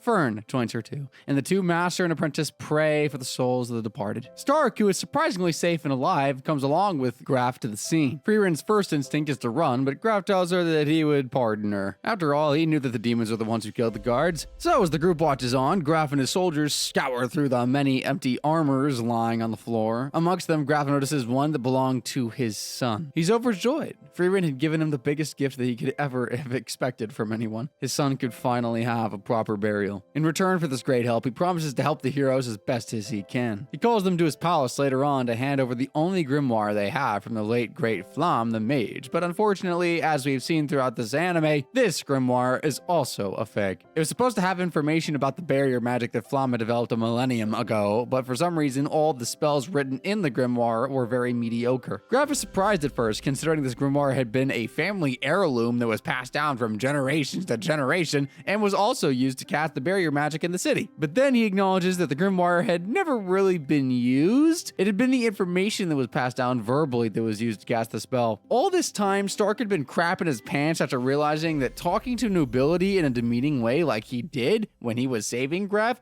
was punishable by death. Frieren telling him that even the hero's party was almost executed for talking harshly to the king didn't help either. When a woodcutter enters the room to inform Graf about the situation with the trees downstairs, Stark pretty much faints. But everybody imagines that it's probably because of his blood loss instead. So the group stays behind in the city for a couple more weeks, helping out the citizens to rebuild all the damages that the demons had done, and also healing up Stark. Finally, the group decides to head north once more to their destination, but not before stopping one last time to the outskirts of the city for the funeral of the entire immortal army. The entire army's buried in a single region along with the son of Graf and is given a grand funeral. Graf accompanies them until they reach the city walls and informs them that travel in the north is highly restricted by regulations, and even parties of adventurers are only allowed to walk with those wretched paths if they have an accompanying first-class mage. Apparently, she never really got her certificate from the Continental Magic Association. She does have an emblem, which is sort of an antique, which she believes should work, but the system has changed about half a century ago. Even Fern has her mage certification, classifying her as a third-class mage. Luckily for them, though, there seems to be an association office in one of the cities up north called Aubrest before they reach the restricted areas. They plan to get Freerin certification there. Oh wow, a predetermined filler episode. At least we get a warning. Nah, I'm just kidding. I have faith in the show. Finally, the party is on their way, and along the way, they suddenly notice it's starting to snow. Normally, this would be a casual occurrence, but Freerin warns her students not to take the winter so lightly. After all, in the battle against the Demon King 80 years ago, the weather had taken the most lives, not magic. Speaking of which, 5 minutes later, they're already trapped in a blizzard and have lost their way. Stark, who had not prepared for the winter apparently, faints because it's too cold, so Fern is forced to carry him along. They could easily carry him with magic, but in such harsh winds, he would be blown away, and therefore his weight needs to be carried around physically. Obviously, Fern wouldn't be able to carry on like this for too long, but luckily Freerin knows of an emergency cabin at the foot of a nearby mountain. Although the information was about 80 years old, Freerin was still right. The cabin did exist, but it looks like somebody's already had the idea of occupying the cabin before them. As Freerin opens the door, she notices a very toned up man squatting with no fire to keep himself warm. Fern thinks that the guy is some sort of pervert and that they should try and find some other place to stay, but as they're about to leave, the guy spots him. He's an elf, and realizing that Freerin is also an elf, he quickly invites them in. Coming across Freerin was a lucky thing for the guy too, because he would have died if it weren't for the mages and their ability to spark fire out of nothing. The elf man introduces himself as Kraft the Monk, a devout follower of the goddess. He's very confused and yet very happy to find an elf. For 300 years or so now, he has thought all of his kind had died out and he was the only one remaining. Freerin was surprised herself too, but they don't dwell on that matter for long at all. Kraft is a religious man who just keeps on praising his goddess, while Freerin doesn't seem to care about anything but magic. Hey, say what you like, but Kraft does seem to be resourceful. He manages to warm up Stark and revive him back from his fantasy land, and also has a cargo full of supplies that will last them throughout the winter. Since the blizzard was harsh and there was no way they could travel the entire mountain range in this condition, Freerin and her group decide to stay the winter at the cabin with Kraft. The entire winter. The monk teaches Fern about the goddess of creation while he helps out Stark becoming a stronger warrior. When the end of the winter finally arrives, Freerin goes to talk to Kraft and genuinely asks him why he's so fond of this goddess of creation. As far as she remembers, the goddess has never shown herself to the world for over 1,000 years now. Kraft laughs. He realizes that Freerin is still far too young from her soul, at least. What does that mean? He tells her that he's done a lot of things in his life, but all the people that have witnessed these things have died already, and therefore he needs the goddess to exist. He tells her that everyone needs someone who will remember them and the things that they've done after they're gone, and for him, that's the goddess, because she's eternal or something. He believes that when he's dead, the goddess will praise him and shower him with love for all the great things that he's done. Freerin does not seem to be fond of the idea still, so Kraft asks her if she's done anything notable with her life that he might follow her instead of the goddess. Really, your faith is that weak? This reminds Freerin of Hater. The man was not a model priest by any means. I mean, he was an alcohol addict, but every once in a while he used to do some great deeds, and he used to say the same thing about the goddess too. But how the goddess would praise him for all the good things he's done in his life, and then when Freerin would pull his leg, he'd simply tell her that if she's done something great, that he would follow her too. Sorry, not to. Instead, rather, in replacement. Freerin laughs back in the present and tells Kraft that she'll pass on that offer. She's not so pious as to accept that, but then again, Kraft isn't the one who's going to heaven, is he? The monk then hands her a wooden pendant of the goddess that he created for Fern, and the group finally part ways. Kraft promises that he and Freerin would meet once again, maybe in a few centuries, who knows? Fern and Stark, I'm sure, wouldn't really be fortunate enough to meet him again, but it seems that the monk has already left a great impression on both of them anyway. So our heroes continue their journey further north with our destination of heaven in mind. Yeah, I almost forgot about that. The winter had passed, and yet there was snow all around them still, and this time it's Freerin's turn to pass out. As they're walking up the mountainous path, she just simply falls asleep. Stark offers to carry her, but after initially agreeing to let him do so, Fern decides to carry her master herself. She kinda thinks that Stark might be a hentai. Naturally, Freerin is dreaming about her past and about Himmel. In her dreams, she remembers when they had bid their farewell from the capital after the king had only offered them 2 copper coins as a fee to take on the Demon King. Frieren always thought that the king was a frugal man, but Himmel doesn't hold it against the king. After all, many adventurers had taken on the task of defeating the Demon King, and all of them had failed. It's only natural that the king would be wary about giving money off to anyone. They probably wouldn't see that money back. I mean, like, normally they wouldn't because, you know, they're giving them that money, but, like, the money would be, like, dead money, you know, because, like, dead. Himmel believes that they're capable enough to work along the way and earn their own expenses. He removes his sword from its sheath and makes a proud declaration that he would work his way to his goal. Frieren quickly realizes that it's the sword of the famous prophesized hero, but it turns out to be a fake, a replica that one of the merchants who had visited Himmel's town once had given to him. He was a kid, saved a guy from a monster, and got the fake sword as a reward. Hater, who was also in the same orphanage as Himmel, often used to tease him, calling him a fake hero, and just to prove the guy wrong, Himmel decided to become what he was today. See that? It's not as shallow as you thought it was. It's worse. He became a hero out of spite. Honestly, how many people can say that? Frieren's dream ends there, but I'm sure we'll get back to that story eventually. Right now, the group has reached a nearby village, and it looks like they're gonna have resources finally. The village is called the Village of the Sword, and as soon as they reach its gates, they're welcomed by a kid who claims to be the chief of the village. They seem to be expecting Frieren. They inquire this child, who claims to be the 49th lord of the village, about the broken cabin nearby the village. The kid tells them that the Lord of the Mountains was responsible for destroying that cabin. They seem to have some sort of an agreement. The village chief and Frieren, I mean. Because the kid is not happy that Frieren arrived 30 years too late. Fern seems to be the only one who's confused about this whole place. Why was this place even called the Village of the Sword to begin with? Stark takes charge and explains that this place is where the prophesized sword was placed. The sword of the hero was stuck in the ground somewhere, and only the one true, real hero who would deliver this world from evil would be able to take the sword out of its position. Like, what was that, Excalibur? Naturally, 80 years ago, Himmel took the sword and defeated the Demon King, or so goes the story. The kid chief then takes him to her cabin and gives them warm fire and food. She's pissed that Frieren broke her promise and came 30 years late to the village, but Frieren believes that 80 years is not that long of a time. And besides, a village that's supposed to protect the sword of the prophesized hero would be able to protect themselves from some monsters. So basically, the contract was that Frieren would return every 50 years to deal with the monsters in the area.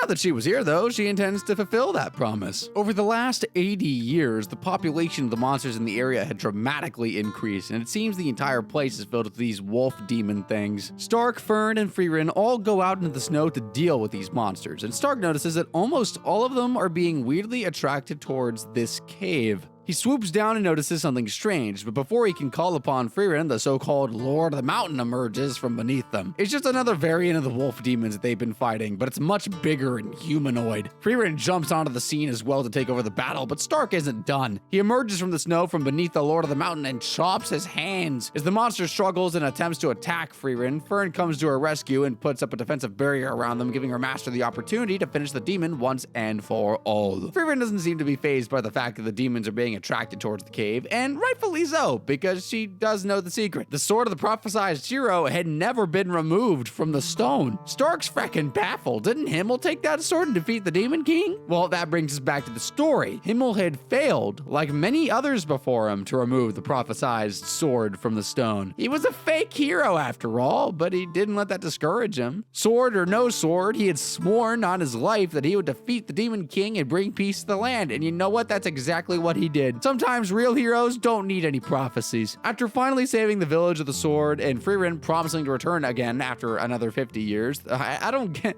It's like 50 years, 30 years, 80 years. Dude, I'm losing track of time now. Anyways, the party continues northward and finally manages to enter a large enough town. Also, is it me or was I the only one who's expecting Stark to get that sword? He just didn't. Wow, just no one got it. That's insane. They decide to spend a couple of days at this new town and immediately get to an inn to rest. Fern and Frieren are in the same room, and just as Fern decides to head out into the city to get some stuff for herself, Frieren tells her that today is the 18th birthday of Stark. This was clearly a big detail that she had not told Fern, and now she's confused as to what to get him as a birthday gift. Frieren, however, seems awfully calm and explains that she's already got a present in mind. Remember in an old episode, which Frieren got a potion that could dissolve clothing? Yeah, that's what she wants to give him. Fern, who had suspicions that Stark might be a frackin' pervert, didn't really want to find out if that suspicion was correct after he dissolved clothing. So she takes the potion and spills it on Frieren before just dipping.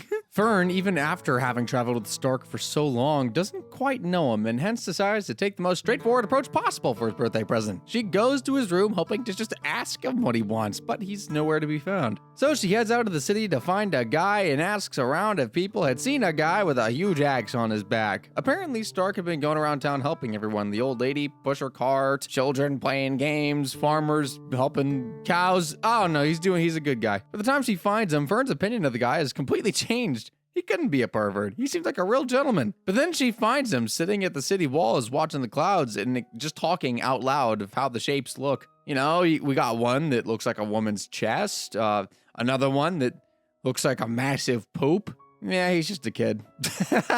He's just a kid at heart, bro. Before he can embarrass himself in front of anyone else, Fern goes up to him and calls him back to the inn. On their way, she tells him that it's his birthday today, and therefore she'd like to get him a present and asks him what he wants. Stark is confused. A birthday present? He'd never gotten a birthday present from anyone. His parents and his family had died when he was young, and his master never really gave him anything as a gift, so yeah, he doesn't know what the frick she's talking about. Fern is angry, thinking he's just some sort of weirdo, but I mean, of course there's a sad backstory to all this, right? As Aizen had explained earlier in the anime, Stark was a coward. He had run away while his entire village was massacred by a demon. Stark explains himself that he was in fact a disgrace to his family. The entire village was a village of warriors, and they took pride in their strength and ability to fight. Stark had always been weak, and like I said, a coward, and everyone mistreated him. Everyone but his brother. His brother was one of the best warriors in the entire village, and everyone looked up to the guy. He was the only person who treated Stark like a human being. And then, of course, when demons attacked the village, he abandoned the village and his brother, which allowed them to die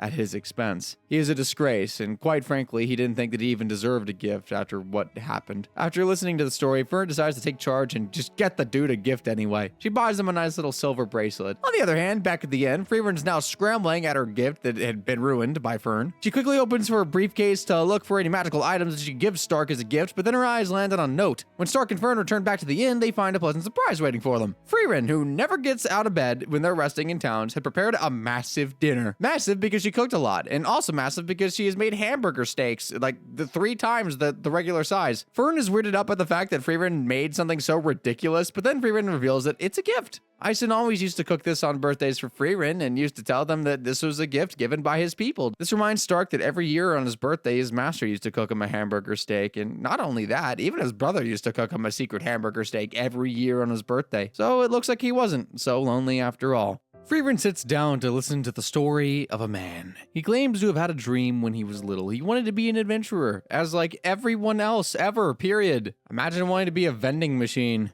Oh wait, his best friend and he used to pretend to be adventurers when they were small as well. But then one day his friend just left. He asked him to join as well, but the man had denied him. The friend promised him that he would come back in 3 years. 10 years later...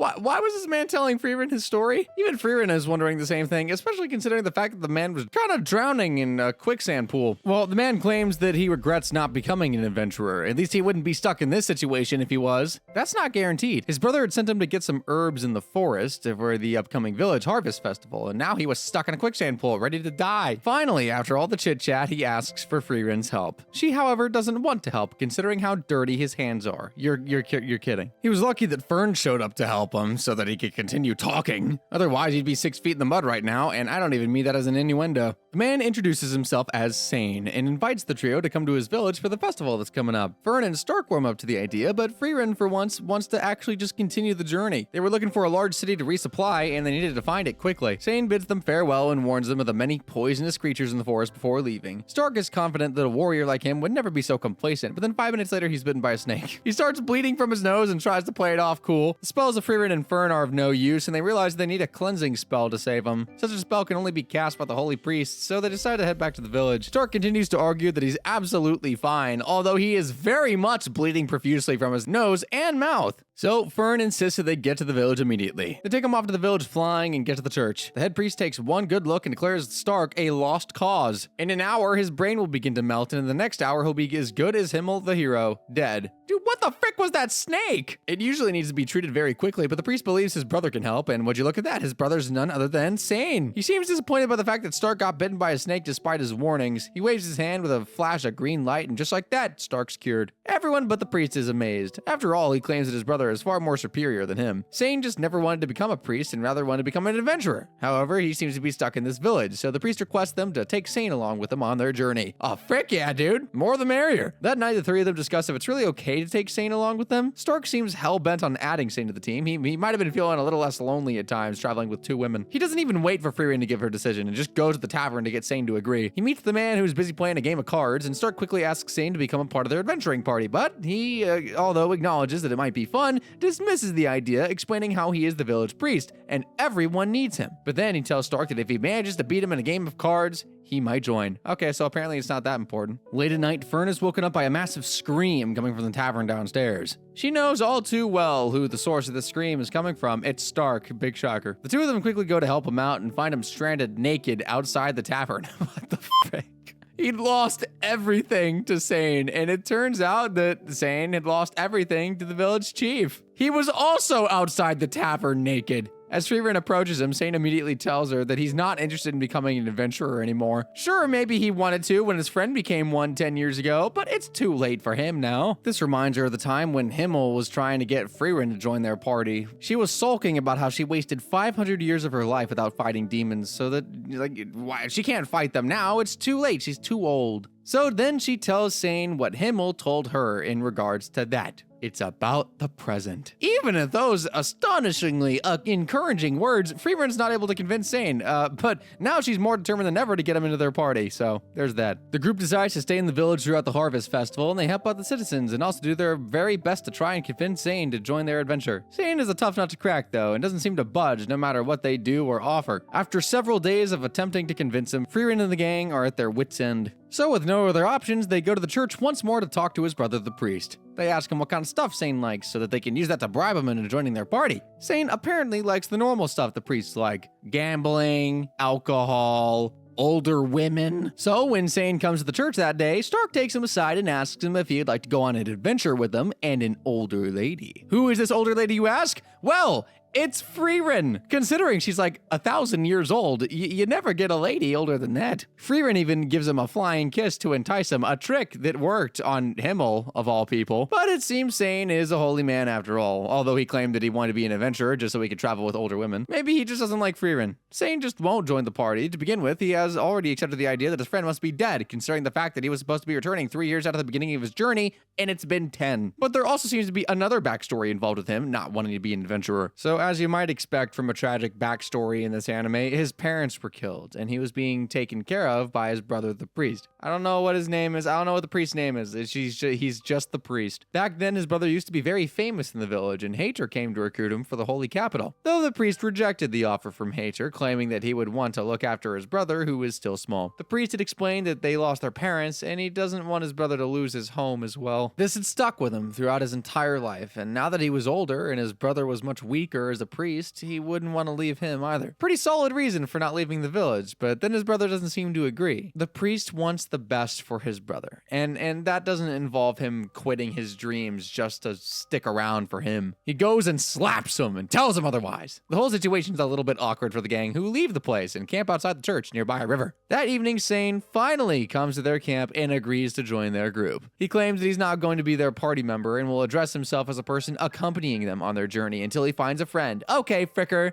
Be that way. Stark seems to be way more excited about it than anyone else, and their next day, the journey begins once more. 29 years after Himmel's death, Freerin and the gang have finally reached a big city in the north and decide to do some shopping and get to the inn. The very next day, their troubles begin. You see, it was Fern's birthday, and Stark apparently forgot to get her anything. Fern is not pleased at all. Stark is also not happy because Fern apparently is always rude to him. He storms out of the room, and Sane notices him walking out. He goes to Fern and Freerin to understand what the frick happened, and he ends up upsetting Fern even more by telling her that men usually don't care about stuff like birthdays and anniversaries. He was just trying to cover up for the fact that he didn't get her anything either.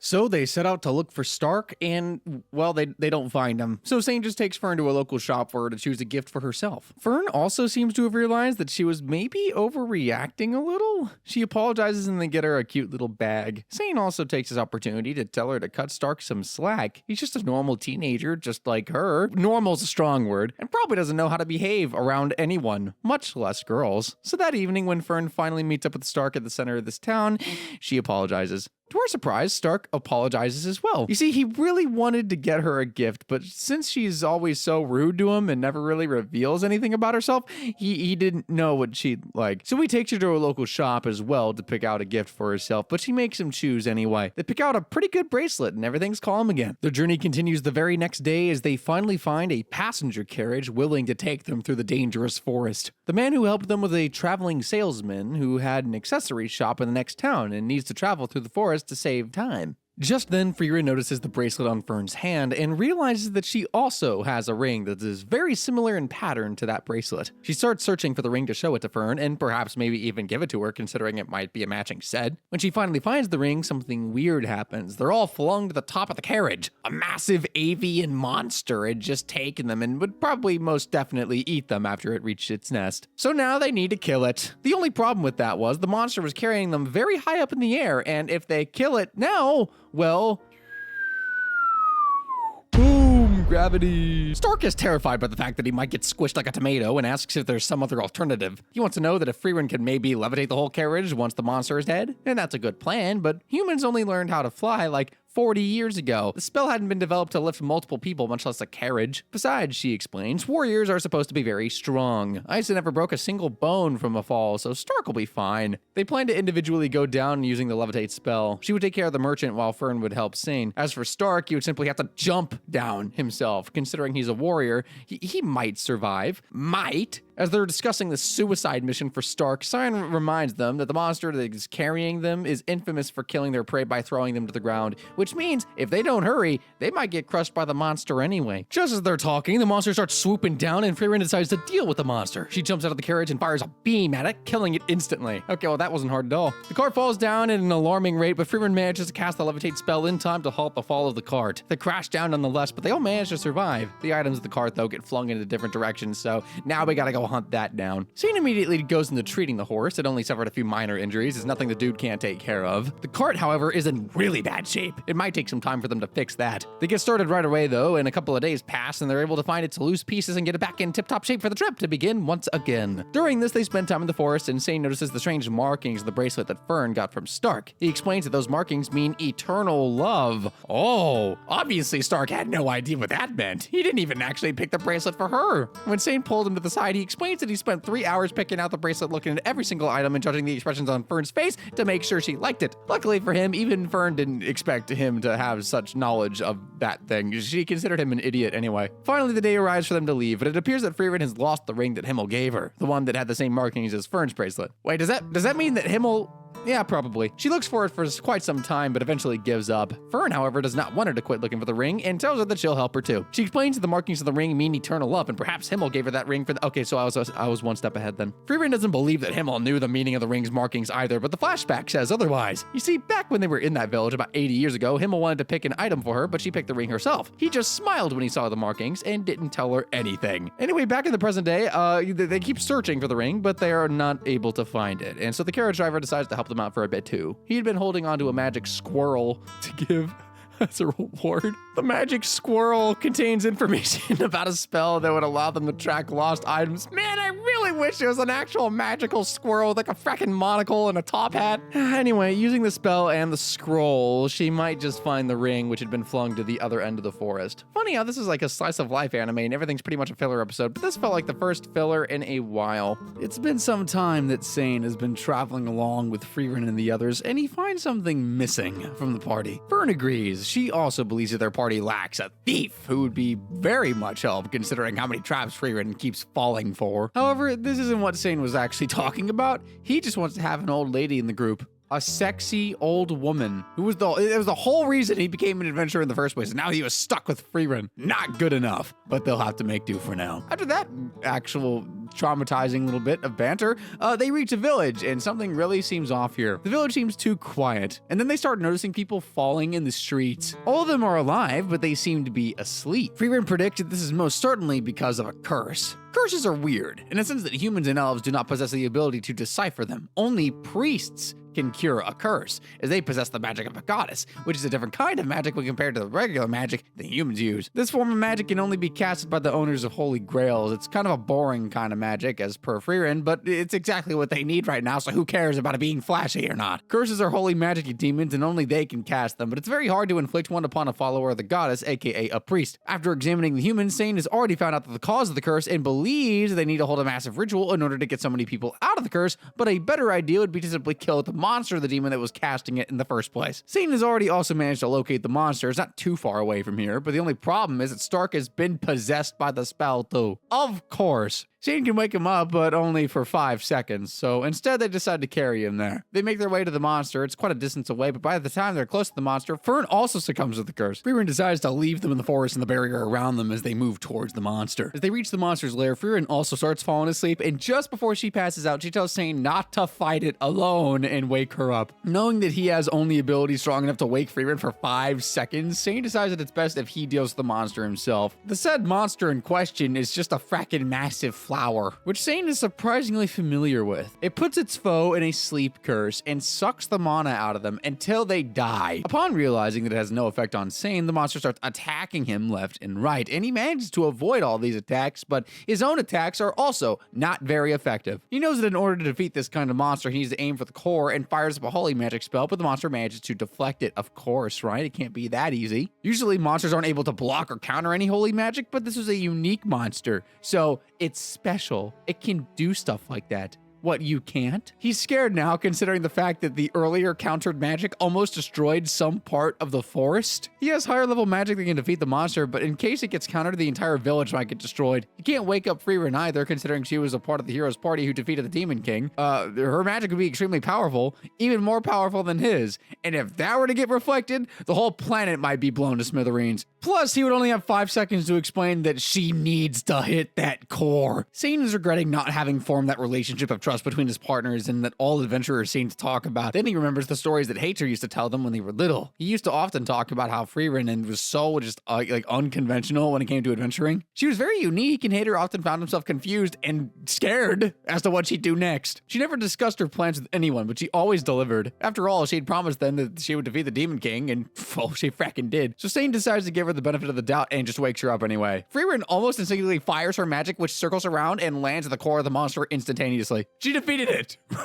Oh, so surprising, right? Anyways, Sane won't be doubting her anytime soon. The village is finally saved, and everybody in the village seems very pleased and happy. Sane can't keep his eyes off the adult women there, but they still have to make their journey on anyway. After leaving the village, they make their way to the gateway village to Aubrest called Volig. Right outside the village gates, they are stopped by the traveling lord, who seems to have taken a liking to Stark. He orders one of his men to pat him down and check all of his dimensions. The lord is named Orden, and he's from one of the 3 great families of Volig. He wants Stark for his services and is willing to pay for them as well. 10 gold coins to be precise. Money is actually really tight right now for the group, so they decide to accept the offer, considering that 10 gold coins would be enough to get them food for like a whole year. Orden also promises to let Freerin take 1 grimoire with her from the library. The task is simple. Orden lost his son a couple weeks ago in a battle against the demons, and while his army was still fighting, he didn't want them to lose morale. He wanted to show that his son was still alive. Only one of the butlers in the house knows of his son's death, which doesn't make sense if he died on the battlefield. Anyway, they're going to have a massive party 3 months from now in which all of the lords in the surrounding areas will be coming, and he wants Stark to pretend to be his son in that party. Wow, that's kind of fracking weird. And it miraculously turns out they also share the same lineage as Lord Odin's I just say Odin's. Orden's family came from the same village as Stark a long time ago. Lord Odin. Also, Stark looks very similar to his son, so yeah, it just kind of all works out. The task seems easy at first because all Stark had to do was to pretend to be Orden's son, but he hadn't realized that he needed to practice the etiquettes of a lord, and 3 months was not a long time to learn all that. Regardless, he tries his best with the help of the butler. He learns to walk, eat, dance, all richly, fancily. Freerin and the gang during that time enjoyed the hospitality of the lord until the lord tells Fern that she needs to also learn these etiquettes too. as she will be accompanying Stark as his date during that program. The show is really trying to ship these two together, huh? And then she's also thrown into the mix, and both of them start practicing these etiquettes they'll probably immediately forget come like the day after they have to do this. During other hours, Orden also teaches Stark how to present himself in battle, and that's when he meets up with Orden's younger son, Mut. Stark notices a lot of similarity between him and the kid, and as in fact he too is neglected, just like Stark was when he was younger. So he reminds Orden to be more kinder and attentive to Mut. Finally, the day of the party arrives, and Stark presents himself very nicely to everyone and puts up a very plausible show. When the party finally ends, he goes to meet up with Orden, who seems to want Stark to stay behind. However, Stark refuses the offer and claims that he still has a lot of work to do. Orden actually was filled with guilt, for he had fought with his son over some trivial matter right before he had gone and,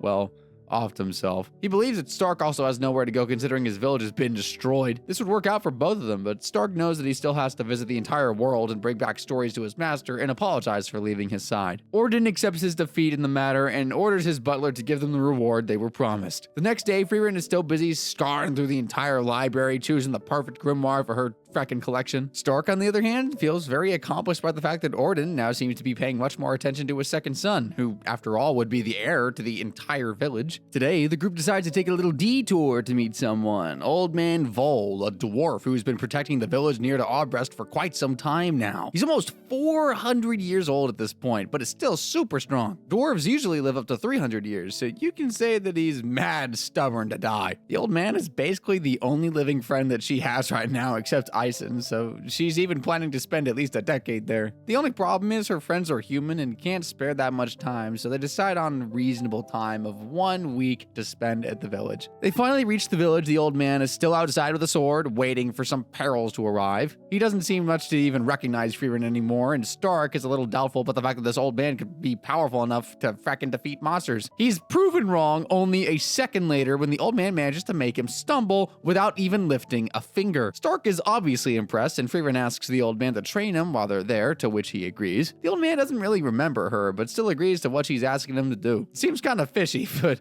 well, I'll just go along with it anyway. That's what I've been doing this entire time, right? So the following week, while Stark goes through the rigorous training that the old man puts him through, the other members of the group find some small chores in the village to help out. They'll talk to the people about Old Man Vol and find out that over the recent years, he's become old. No, really? It seems like the old man can barely even hold a conversation anymore, though. He just sits there waiting for something to happen. Finally, the week comes to an end, and Frieren takes a walk with the old man to reminisce about the time that they spent together. They talk about Stark and how he's been improving, and Frieren thanks him for making her curious about humans in the first place. Back in the day, his story was what inspired Frieren to have such a good bond with Himmel. The old man had been protecting the village because he had made a promise to his wife.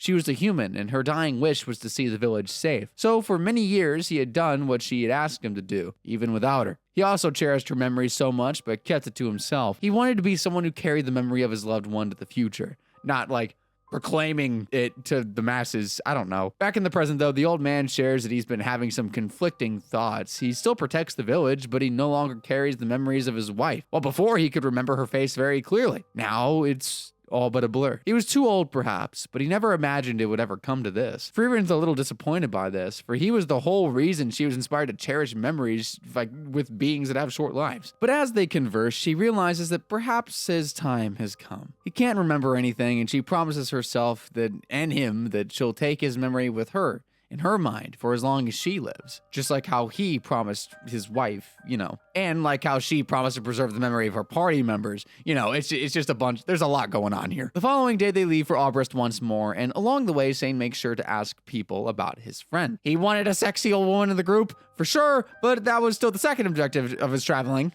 He was firstly trying to find his friend. Yes, the guy who left for adventuring 10 years ago and hadn't returned. Finding someone in a world with no technology is going to be very hard, I assume, but Sane is definitely not helping himself. It turns out he doesn't really know the real name of his best friend. The boy had once declared himself as the Guerrilla Warrior, and from that day, he had only gone by that name, so Sane never asked for his real one. Why? At least they got a picture of the guy somehow. Sane and the guy had wanted to be adventurers, as we all know. His friend's name was the Guerrilla Warrior, and he called himself the Goatee Prince. Luckily for the search party, the Guerrilla Warrior actually went around calling himself that, and therefore the people still know who he is. In one of the villages right before Aubrest, one of the guys recognizes the Guerrilla Warrior from the photo, but he has no idea where he went after they're visiting. He knows for sure it was the right guy because, it's just such a prominent name. He tells them that there's a stubborn old lady near the edge of the village that can help them out since she was the one who was close to the warrior back then. So the group goes to the lady. She's both old and stubborn, just Sane's type, and refuses to tell them anything outright. She instead wants them to do a task for her, and if they want any info, they better do it right. The task seems simple enough. They just need to deliver a letter to the blacksmith in the nearby village, but Freerin has done this before. A simple task becomes hell while adventuring, and it almost always leads to fighting some way or another. They take the job regardless, and just like she predicted, they end up having to do a lot more than what they signed up for. The task was to deliver a letter to the blacksmiths, but the blacksmith then sends them to pick some strange flour and open a chest in some dungeon, steal the egg from a monster chicken, and then fight a two-headed tiger thing. Eventually, they managed to finish every single task that the stubborn old woman had given them, and she had no choice but to give out the information finally, but tells them that she does have one more task for them to do. What the frick? She wants them to clean the stone statues by the shore of some strange unknown heroes of the land. So they go to the shore and inquire about the strange hero, and the woman reveals that nobody knows what the hero had done except the fact that they saved the village and the world a long time ago. But as time had passed, everybody had forgotten about the hero's identity. When they reached the shore, Freerin and the group notice a statue of two heroes, and something seems familiar about them. One of them looks just like Sane, while the other is most definitely Kraft the priest that they met a few months ago. This makes Sane remember his backstory when Hader had taken him in and his friend at the same statue in their village. They were intrigued by the fact that the adventurers had saved their village, and yet they knew nothing about them anyway. That is when his friend had decided that he would have a name that would never be forgotten, which is why he named himself the Gorilla Warrior. Hater was the one who gave Sane the name Goatee Priest,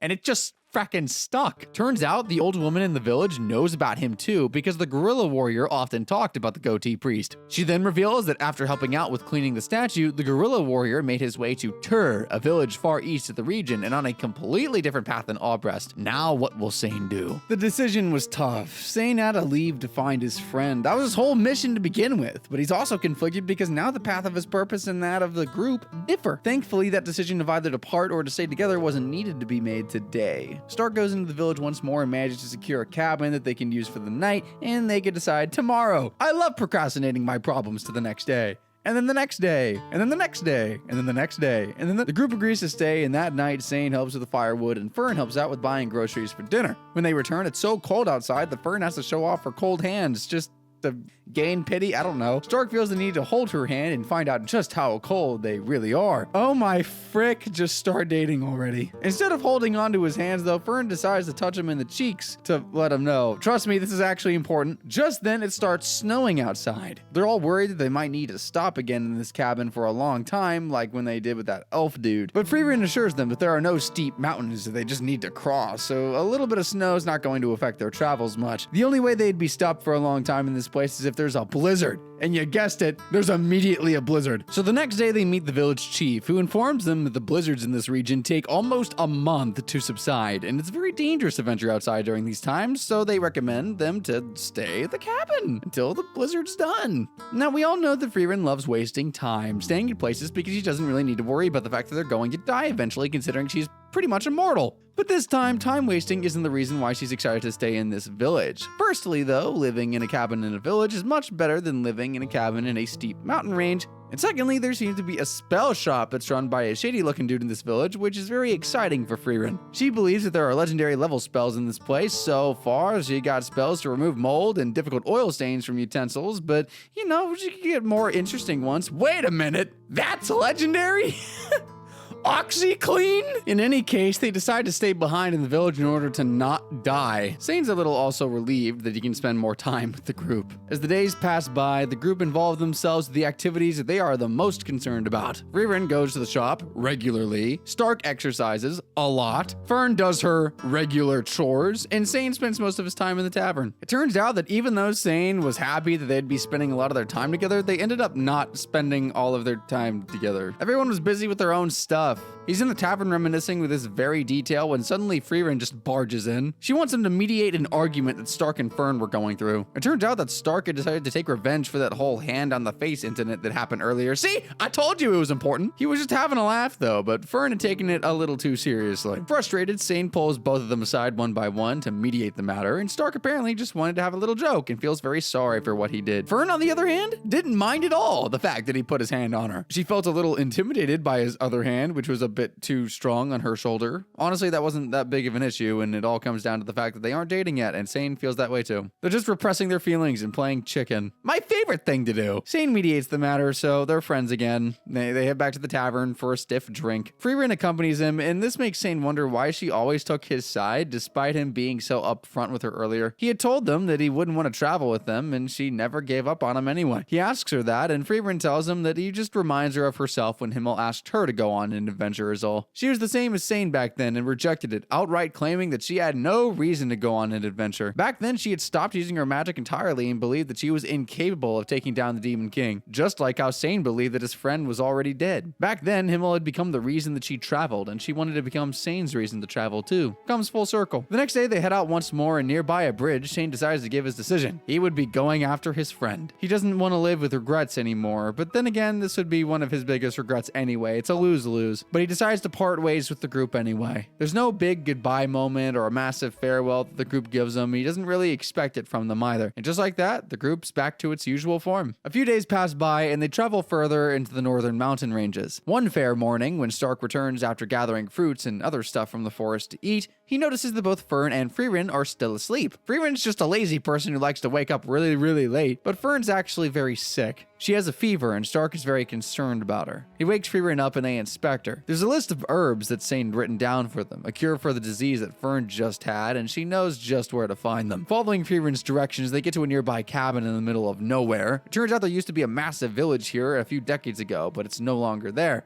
Obviously. The woman in the cabin welcomes them in with open arms, and she allows them to use her living area until Fern is healed. The rest of the days, as Fern heals up, Frieren and Stark head into the forest to gather the herbs that they need. There, they also come across the icicle blossom, a poisonous tree that apparently is Frieren's favorite tree. But nothing much else happens, though. They heal Fern, and the group head back out on their journey once more after giving the lady of the cabin their many thanks. After weeks of travel, the group finally reaches the magic city of Aubrest. Well, technically, they're still quite the distance away, but anyway, the big question now lies, who's going to give the exam? The first class examination is not one for rookies, of course, but Frieren once again states that she has no interest in said exam. They don't need to take the exam to make it to the northern region, so Frieren suggests that Fern take the exam instead. She just can't keep up with the magic certifications that keep changing every century. Come on, century? Fern isn't so confident about her chances. Only a handful of skilled mages has ever gained a first class certification in magic throughout the history of humankind. Frieren isn't really interested in excuses. The northern plateaus, aka where they're headed, have forever been plagued by many magic-using monsters like Einsum. Usually a skilled mage and a priest were enough to travel, but now if they're requiring such high skills, something must be going on in that area. Frieren concludes that she might as well take the exam and starts mentally prepping for it. Why though? Isn't Frieren like the strongest mage in the entire fracking universe? And that's exactly what Fern says too. And Frieren reveals that having a great amount of mana like her isn't the only way to determine a mage's strength. Control, effort, and tenacity should also be considered. As soon as they reach the city though, she changes her tone. The receptionist does not recognize the weird emblem that she has and tells her that she needs to have at least a 5th class magician or higher rank in order to participate for the exam. This gives Frieren the excuse to leave without taking the exam and putting all the pressure on Fern. Unluckily for her though, there's an old dude who notices the emblem in her hand and is shocked. He manages to pull some strings and somehow gets Frieren into the exam anyway. Sucks for her. Honestly, it's really weird that someone even recognizes that holy emblem that she had, considering even 80 years ago when she had that emblem, none of her party members could recognize that. Sus? Maybe. But we're going to ignore that because that is what I am best at doing. So before the exam, the group goes to the library to research a little bit about what they're supposed to expect. They find out that there are at least 600 people who have passed the 5th class major exam. Amongst them, about 45 are already 1st class mages. The exams are held every 3 years in the city of Arbest and the holy capital Straddle. Most of the time, nobody even passes the exam, and it's very likely that the contestants of the exam are injured and no longer capable of doing magic, or just simply die. The upcoming exam is 2 months away. The thing that concerns Frieren isn't the fact that most people die during the exam. She's concerned about the lowering population of magicians as a whole. She recalls how early during the time of the Demon King, every village used to have at least one mage, and now the records show that there are only about 2,000 mages left, which also include apprentices. So the practice for the exam begins, and with a montage that lasts roughly 30 seconds, we're now at the exam center for the first class mage certifications. As one of the main proctors gives the instructions for the exam, the other proctors, I guess, notice that there's quite a lot of significant characters who have appeared for the exam this time around. There's this dude who's the leader of the Northern Magic Corps, Fern, of course, who is one of the best third-class mages, of all time, and also Frieren, who looks weak, but her mana has the aura of an old, capable mage, and she's holding back. They're excited for a really good matchup this time around. For the first exam, the 57 people who have gathered to give the exam will be divided into groups of 3. The proctor then magically creates a band that allows them to find their respective teammates. Now, Frieren is going into this with an open mind. She wants to put the competition aside and help her teammates out as she wanders through the crowd, contemplating with herself as to how she would introduce herself, and then she notices them. 2 girls just straight up fighting in the middle of the room. This is going to be a long exam. A few months ago, a green-haired mage was sitting in the middle of the road waiting for someone when she is suddenly approached by 3 bandits. The bandits seem very ferocious and demand that the girl give them all of her items. The mage isn't phased, however, at all, and is ready to fight them when suddenly Kraft, the elf we met a few episodes ago, jumps in. He punches and kicks them, but does not use any lethal force and manages to subdue the bandits either way. He warned them that if they want to live, they should just dip. And without much thinking, the bandits do just that. This makes the girl intrigued by this elf, and she says that she isn't a damsel in distress. She could have dealt with the bandits herself. However, it turns out that Kraft wasn't saving the girl from the bandits, he was rather doing the opposite. The elf monk had noticed a few graves when he was traveling to the forest nearby, and found out that the graves were of bandits brutally murdered by a traveling mage. He put 2 and 2 together, and well, it looks like the girl is a very expert killer. He didn't want the bandits to lose their lives for nothing, but he doesn't want to judge the girl either. Obviously, she did what she did in self-defense. He asks her where she's heading, and she simply replies that she's going to take the first class mage exam. Kraft remembers as he walks away how Frieren was also headed that way, and well, it turns out that the killer woman had also made her way to the examination. Her name is Ubel, and she's a second classmate who recently failed the first class exam 3 years ago. The reason for her failure was not her lack of magical abilities, no. She actually ended up killing the proctor who was examining the exam.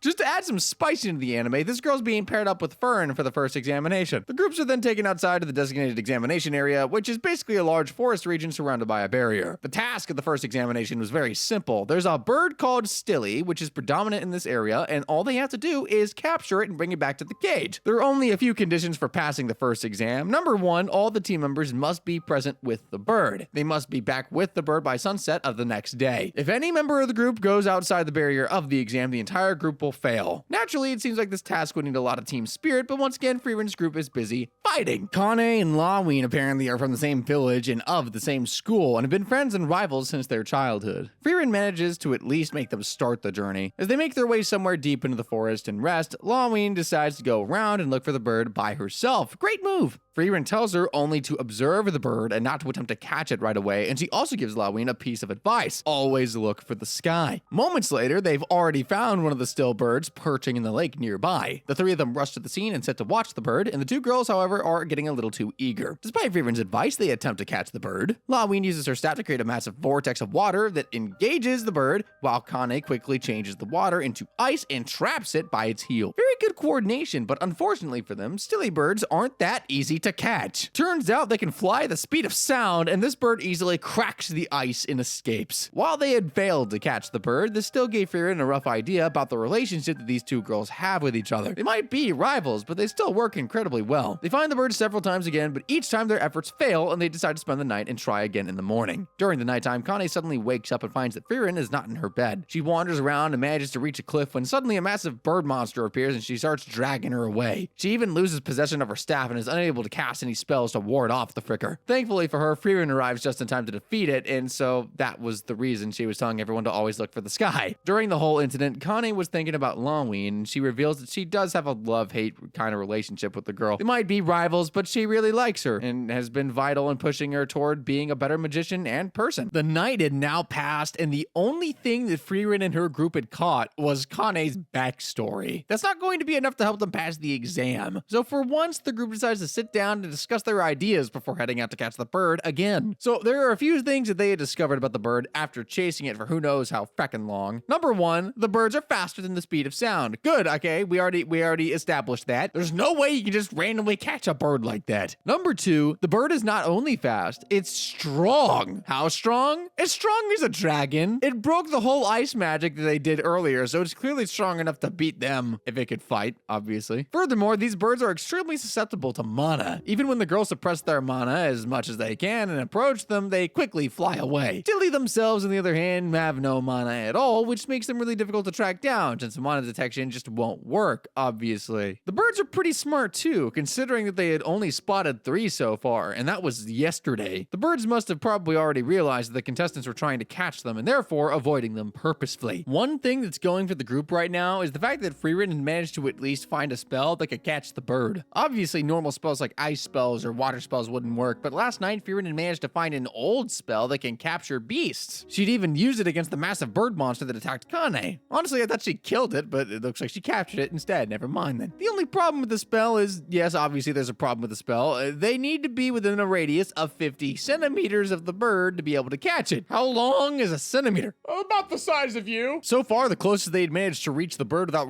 running away was about 3 centimeters. I'm surprised they even kept track of that stuff. How the frick? They're just a step away from catching the bird, but that step is kind of huge with all those hurdles that were mentioned earlier. Yeah, 3 centimeters, 50 centimeters, those numbers are basically right next to each other. Based off my calculations, I'm 99.99% sure you did your math wrong. Just to confirm, Frieren asks if the girls could use their magic to restrain the bird for just a few seconds at least, but Connie doesn't think that's possible. They had already discussed the fact that the bird was very susceptible to mana, and she can't really create water out of feckin' anything. If she is to manipulate water, there needs to be a source of water somewhere. Water bending! That would mean that she'd be nearby, and therefore the bird would be able to avoid that place. She could maybe infuse her mana into the water source like the lake, but then again, that place would be filled with mana and the bird would not come anywhere near it. That thought strikes an idea in Frieren's mind though. She's got a plan. Elsewhere on the other side of the forest, one party has managed to capture a stilly bird, and already that party is Ferns. Having caught the bird so early in the test also brings about a different kind of challenge. Now they had to protect the bird until the sunset of the next day from all other parties that would try to attack them and steal it. Obviously, the vicious murdering mage Ubel wants to go out and fight other parties because that's what she was here to do in the first place. Instead, they take shelter in a nearby cave. Everything was going well as they were hiding out from everybody else, but then suddenly they came across a big problem. They're out of water! So the group had stopped in search of water to drink. Fern leads the way. She recognizes that the entire place has a massive lake in the middle. As they walk down the pathway, however, they realize something very peculiar. The path that they were walking on was not a regular one made by people. It was a dried up riverbed. Land points out that the barrier constructed for the test also blocks any source of water from entering the area. Since the barrier was created a week ago, it means that all the water sources inside this area must have gathered at the central lake. That was where they were heading. And if their intuition was right, every single party inside the barrier was also probably heading there in search of water. This made their plan simple. No water until sunset. But just as they were saying this, they are attacked by none other than the party of Werble, who is widely famous as the leader of the Northern Magic Corps. Right before their attack begins, they notice a massive stream of magical aura coming out of the central lake. Every single contestant's attention is drawn towards that lake now. In the lake, Lawin does something very unpredictable. She freezes the entire thing. The other parties think that these women are they're fighting for some social justice agenda or something by simply antagonizing people for no reason, but that's simply not true. To the naked eye, it seems that the girls are trying to pick a fight with every other party in hopes that maybe they can steal a bird from one of them, but that is also not the case. One of the wiser contestants, Denkin, a second-class mage dwarf who actually broke a lot of socio-cultural barriers because dwarves are commonly supposed to be warriors, but this guy became a mage,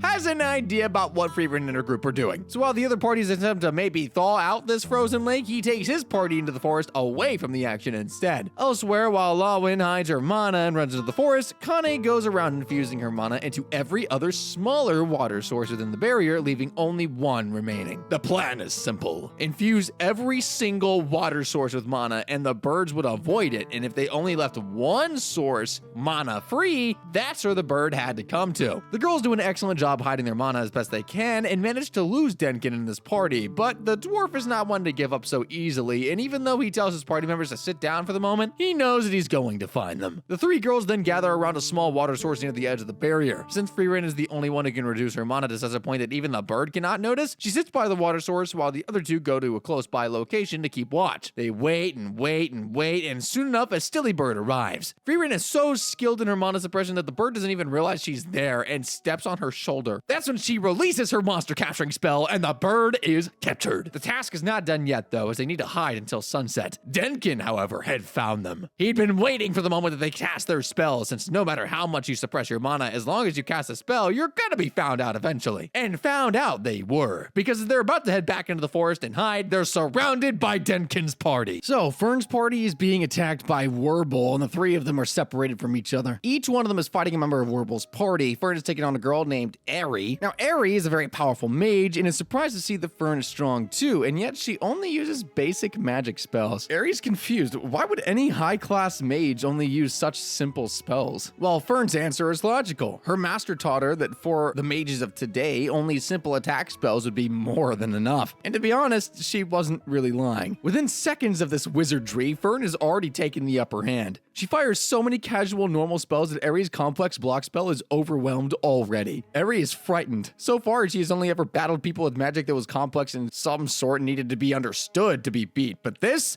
was something else. This is sheer raw power. Fern was a monster. Elsewhere, the murderous party member Ubel is fighting Werble himself. I guess she likes a challenge, and she's been doing pretty well, honestly. Werble has his back turned against them, and they are headed deeper into the forest. Werble doesn't seem to be attacking though, so he might be cooking up something, but for now, Ubel is just too much for him. She even manages to cut him, and her range magic is top class, but the range is only like 5 meters, and when Werble manages to get that distance between them, he releases his spell. A spell that can bind anything. Fancy! Ubel is now bound by 2 spirals, and she cannot move or cast a spell at all. Werble has now full control of her and can do with her as he pleases, but instead of killing her, he asks her to throw him the stilly bird, and he'll be on his way. Ubel thinks about it for a while. She even considers giving him the bird since it's checkmate already, but there's something missing. This doesn't feel like the end, and then she figures it all out. Why would he ask her to throw the bird to him if she was completely under his control? He could simply just take it. So he needs to have her fully in vision to control her. She throws the bird cage in the air, and for a moment that he's distracted, she is free to do as she wishes, and she rushes to attack him. She almost gets him too, but she attacks his eyes instead. Since his eyes could control her, she thought that this was the best plan of action. Clearly, she never saw Infinity War. Always go for the head. Technically, the eyes are in the head, so, I mean... She's restrained once again and the birdcage falls to the floor. Now that she had tried to trick and kill him, it was obvious that Werble would try and kill her, but he just doesn't, actually. He allows her to stall. She starts asking him why he can't kill her, even though she's the enemy. Perhaps he's never killed women and children before. You should try it, it's a real hoot. Realizing that this is a cool time to tell his backstory, Werble starts spewing up all that he can. Of course he's killed women and children. He's a soldier of the Northern Corps, and while most of the time they kill monsters, sometimes they're hired as mercenaries in battles against the mages of other kingdoms. People know the weaknesses of other people, and it's not at all a new strategy to send kids and women to fight against them. It's been done before. So yes, he's killed them before. Having told the story and reaffirmed the fact that he did in fact kill people, Werble still hasn't killed Ubel yet, and she has a pretty good idea as to why. She knows that the magic a person specializes in is strongly related to their life and their nature. A spell that detains and binds your opponent is simply a way to delay killing them. She thinks of Werble as a hypocrite. Even though he's killed countless numbers of people, he still wants to stop the killing and save some of the human part of himself. Werble grits his teeth in anger. He had to kill her now, and he prepares to do so, but suddenly, Burn appears out of nowhere, their staff pointed at his head. He had not sensed her presence at all. She was very strong when it came to hiding her mana, just like her master. He's confused as to how she got away from Eri. She was supposed to be the strongest amongst them. Fern simply tells him that she killed her. With that done, Werble drops his weapons. The rules of the test require all of the members of the party to be present with the Stilly. If one of their members were dead, I mean, you can't win. He walks away, and it turns out that whatever Fern told him was a straight-faced lie, because 5 seconds later, he finds Eri lying unconscious on the floor. He tries to wake her up, and when she does wake up, she apologizes and tells the man that Fern simply overwhelmed her with novice-level skills. There was nothing she could do, and now she can't even walk, so she demands him to carry her as they search for the Stilly themselves. Elsewhere, the third members of each of the party are in battle. Fern's party is simply too strong, and the guy has some sort of illusion magic that he can use, but it's probably going to be futile. The battle apparently was over before it even started. Werble, who'd been carrying Eri around, is also forced to use their magic to carry the third member as well, but luckily for them, as they're returning and probably heading out of the magic barrier, considering their hopes of finding the bird are already over, they come across a Stilly for the very first time. And since Werble has the restriction magic, they finally have the bird. Elsewhere, Frieren and her party come face to face against this girl called Laufen of Denkin's party. She has the ability of super speed, or perhaps the magic of super speed, and manages to snatch away the bird from them. After that, the girl simply vanishes into the forest, and there's nothing that Frieren can do. And then, when Laufen is gone, Denkin and his other party member Richter approach from the shadows. Apparently, there's only 3 hours left until sundown, and Denkin wants to render Laween and Kane unconscious so that his party can pass the test instead. Richter, on the other hand, does not want to go so simple.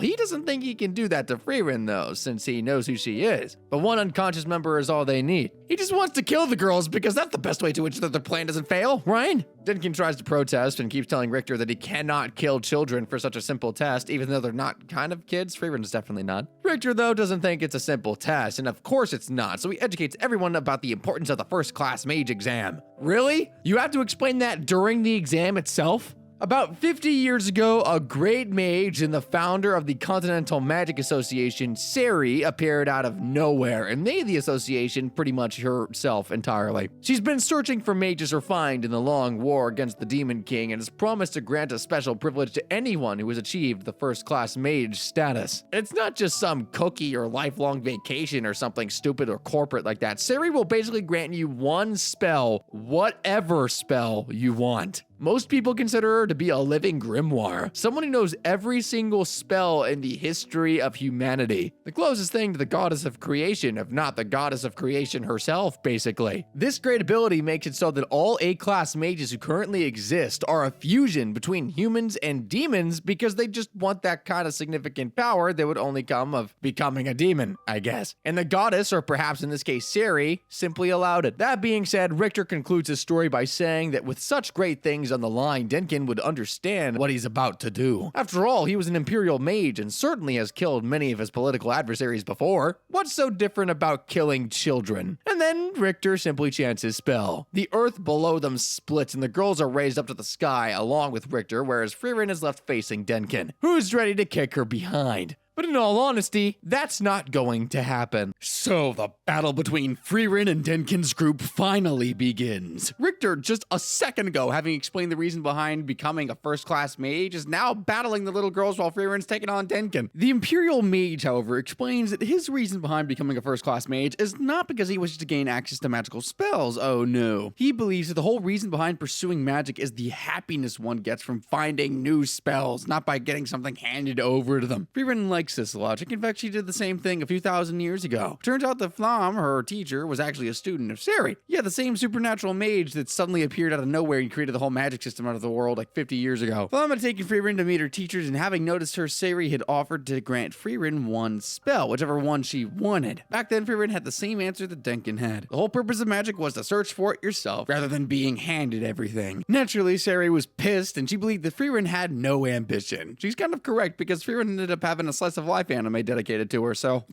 But her teacher has her students back and reveals that one day, at least, she believes Frieren would defeat the Demon King. Flam couldn't do it because she wasn't strong enough. Sari simply wouldn't do it because she liked chaos and was a mage of war, but Frieren, as per Flam, was a mage of peace and laziness. Outside the magical barrier, the mages who have taken on the authority of carrying out the first-class mage exam are discussing amongst themselves who would emerge victorious in this exam. The guy thinks that Denkin, the Imperial mage, has a strong probability considering he's old, knows politics, and is a dwarf. And just because you're old doesn't mean that you're wise, right? Like, I don't... After that bit of backstory, though, we're back to the present, and the fight has well and truly begun. Obviously, Frieren is fighting with normal spells against Denkin, but the Imperial Mage is not one to take any chances. He continues to fight with extravagant spells, realizing that if he wants to defeat someone like Frieren, he'd need to do it before his mana dries out. So he decides to go for the bold move, one grand massive spell that supposedly can take down anything. He hits the spell and it lands directly on her, but she not only manages to block it, but also counterattacks. Before he can even open his eyes from the explosion, she's already by his side firing over another spell and sending him to oblivion, or at least a few yards away. Denkin has dried out his mana. Elsewhere in the platform above, Richter is taking on the girls, and comfortably so, I might add. Compared to Richter, the girls have considerably little mana and are struggling against him. Of course, they do have unique spells and obvious coordination, but they still can't reach his defenses. On the other hand, Richter doesn't really attack them with vigor either. Kane is confused. Why would someone attack them with attacks that can be easily blocked by the most basic of defensive spells? So Richter, being a little bit of a nerd when he shouldn't be, decides to give them a little bit of a history lesson on defensive spells. The entire defensive spell mechanism was based on the spell Zoltrak that formed the basic defensive spell, even though humans have tried to do several other iterations of it to make it better. It simply hasn't developed that much. The most basic defensive spell was so good that it didn't really need any more refinement. From high-end spells to even physical attacks, everything could be blocked using this basic defensive spell. However, there was a single flaw in it, in that it only had a certain amount of capacity, and if physical attacks were carried out in a capacity much larger than that it was capable of, it would break and shatter. Richter demonstrates this seconds later and subdues Canis and Lawine. It looks like he has a change of heart though and decides to not kill them and simply tells them they should not get up for their own good. Back on the ground, Frieren has Denkin captured, but she still doesn't know where Lawfin is, and without the bird, they would fail the exam. Hoping that this third member is around there somewhere, Frieren points her staff at Denkin and threatens to kill him if she doesn't appear and give them back the bird. Obviously herself, Denkin, and even Lawfin, who is actually hiding nearby watching everything, don't believe a word that Frieren is saying. She doesn't really look like the ruthless killer type, so it's hard to believe someone like that would do something like that. However, as time goes on, Lawfin gets a little worried that Frieren might actually hurt him enough to incapacitate him. She thinks that maybe she can use her quick running spell to grab the Imperial Mage and make a run for it before Frieren can notice. All this time, Denkin, who is subdued, has been shouting at the top of his lungs, telling his partner to not reveal herself because it's a trap and Frieren can never hurt him. But Lawfin don't care and uses her spell only for her to be trapped as well. Frieren takes the bird away from her and ties both of them to a nearby tree. Denkin is still confident that they would win in the end, considering the fact that Richter would definitely kill those two girls, especially now that he had been trapped. Frieren, though, is confident that Kane and Lawine defeated Richter, and while she's not going to be directly involved in that battle, Frieren does intend to help her teammates. She reaches out her hand and chants a spell that leaps up into the sky and crashes against the barrier, breaking it. So now with the barrier broken, the sky rumbles and rain falls into the test area. As we all know, Kane has the ability to control water, and now there was like infinite water all around her. She was going to use the same instructions that Richter was babbling about a couple of minutes ago, an overwhelming physical attack against him. A massive water bubble strikes the man and he is done and dusted. He's actually blown away by the waves and lands next to his tired party members, in fact. Frieren and her crew, on the other hand, head out to the location of the gathering with their bird, and Richter has given up. He has no mana left, and the same goes for all of his teammates. Looks like all hope is gone for them, but Denkin is not going to give up. He knows that there's going to be some other parties that have lost team members and have not given up either, and luckily they encounter such a party. There are two members in the weary party, the third member having already perished, with a stilly bird. Denkin and Richter approach them head on, and since none of them have any mana left, a fist fight is how it's decided. In the end, Denkin and his group also managed to secure a stilly bird. 18 out of the 50 contestants who had entered the forest came back alive, having completed the task. The instructors tell them that the next test is going to happen in 3 days.